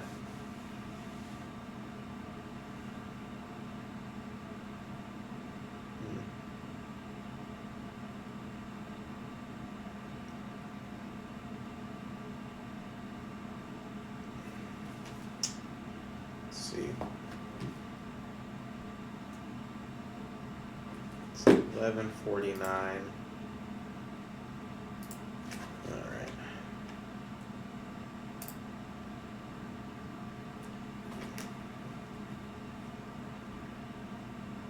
Bars and stores, brothels. Alright, so I'm gonna cut the stream about 10 minutes early.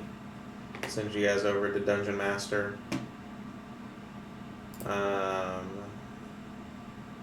Because if we start anything now, it's gonna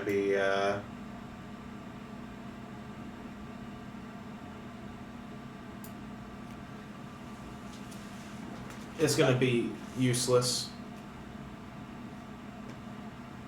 So I'm gonna send you guys over here in a second. For those watching, either now or after the fact, thank you for tuning in.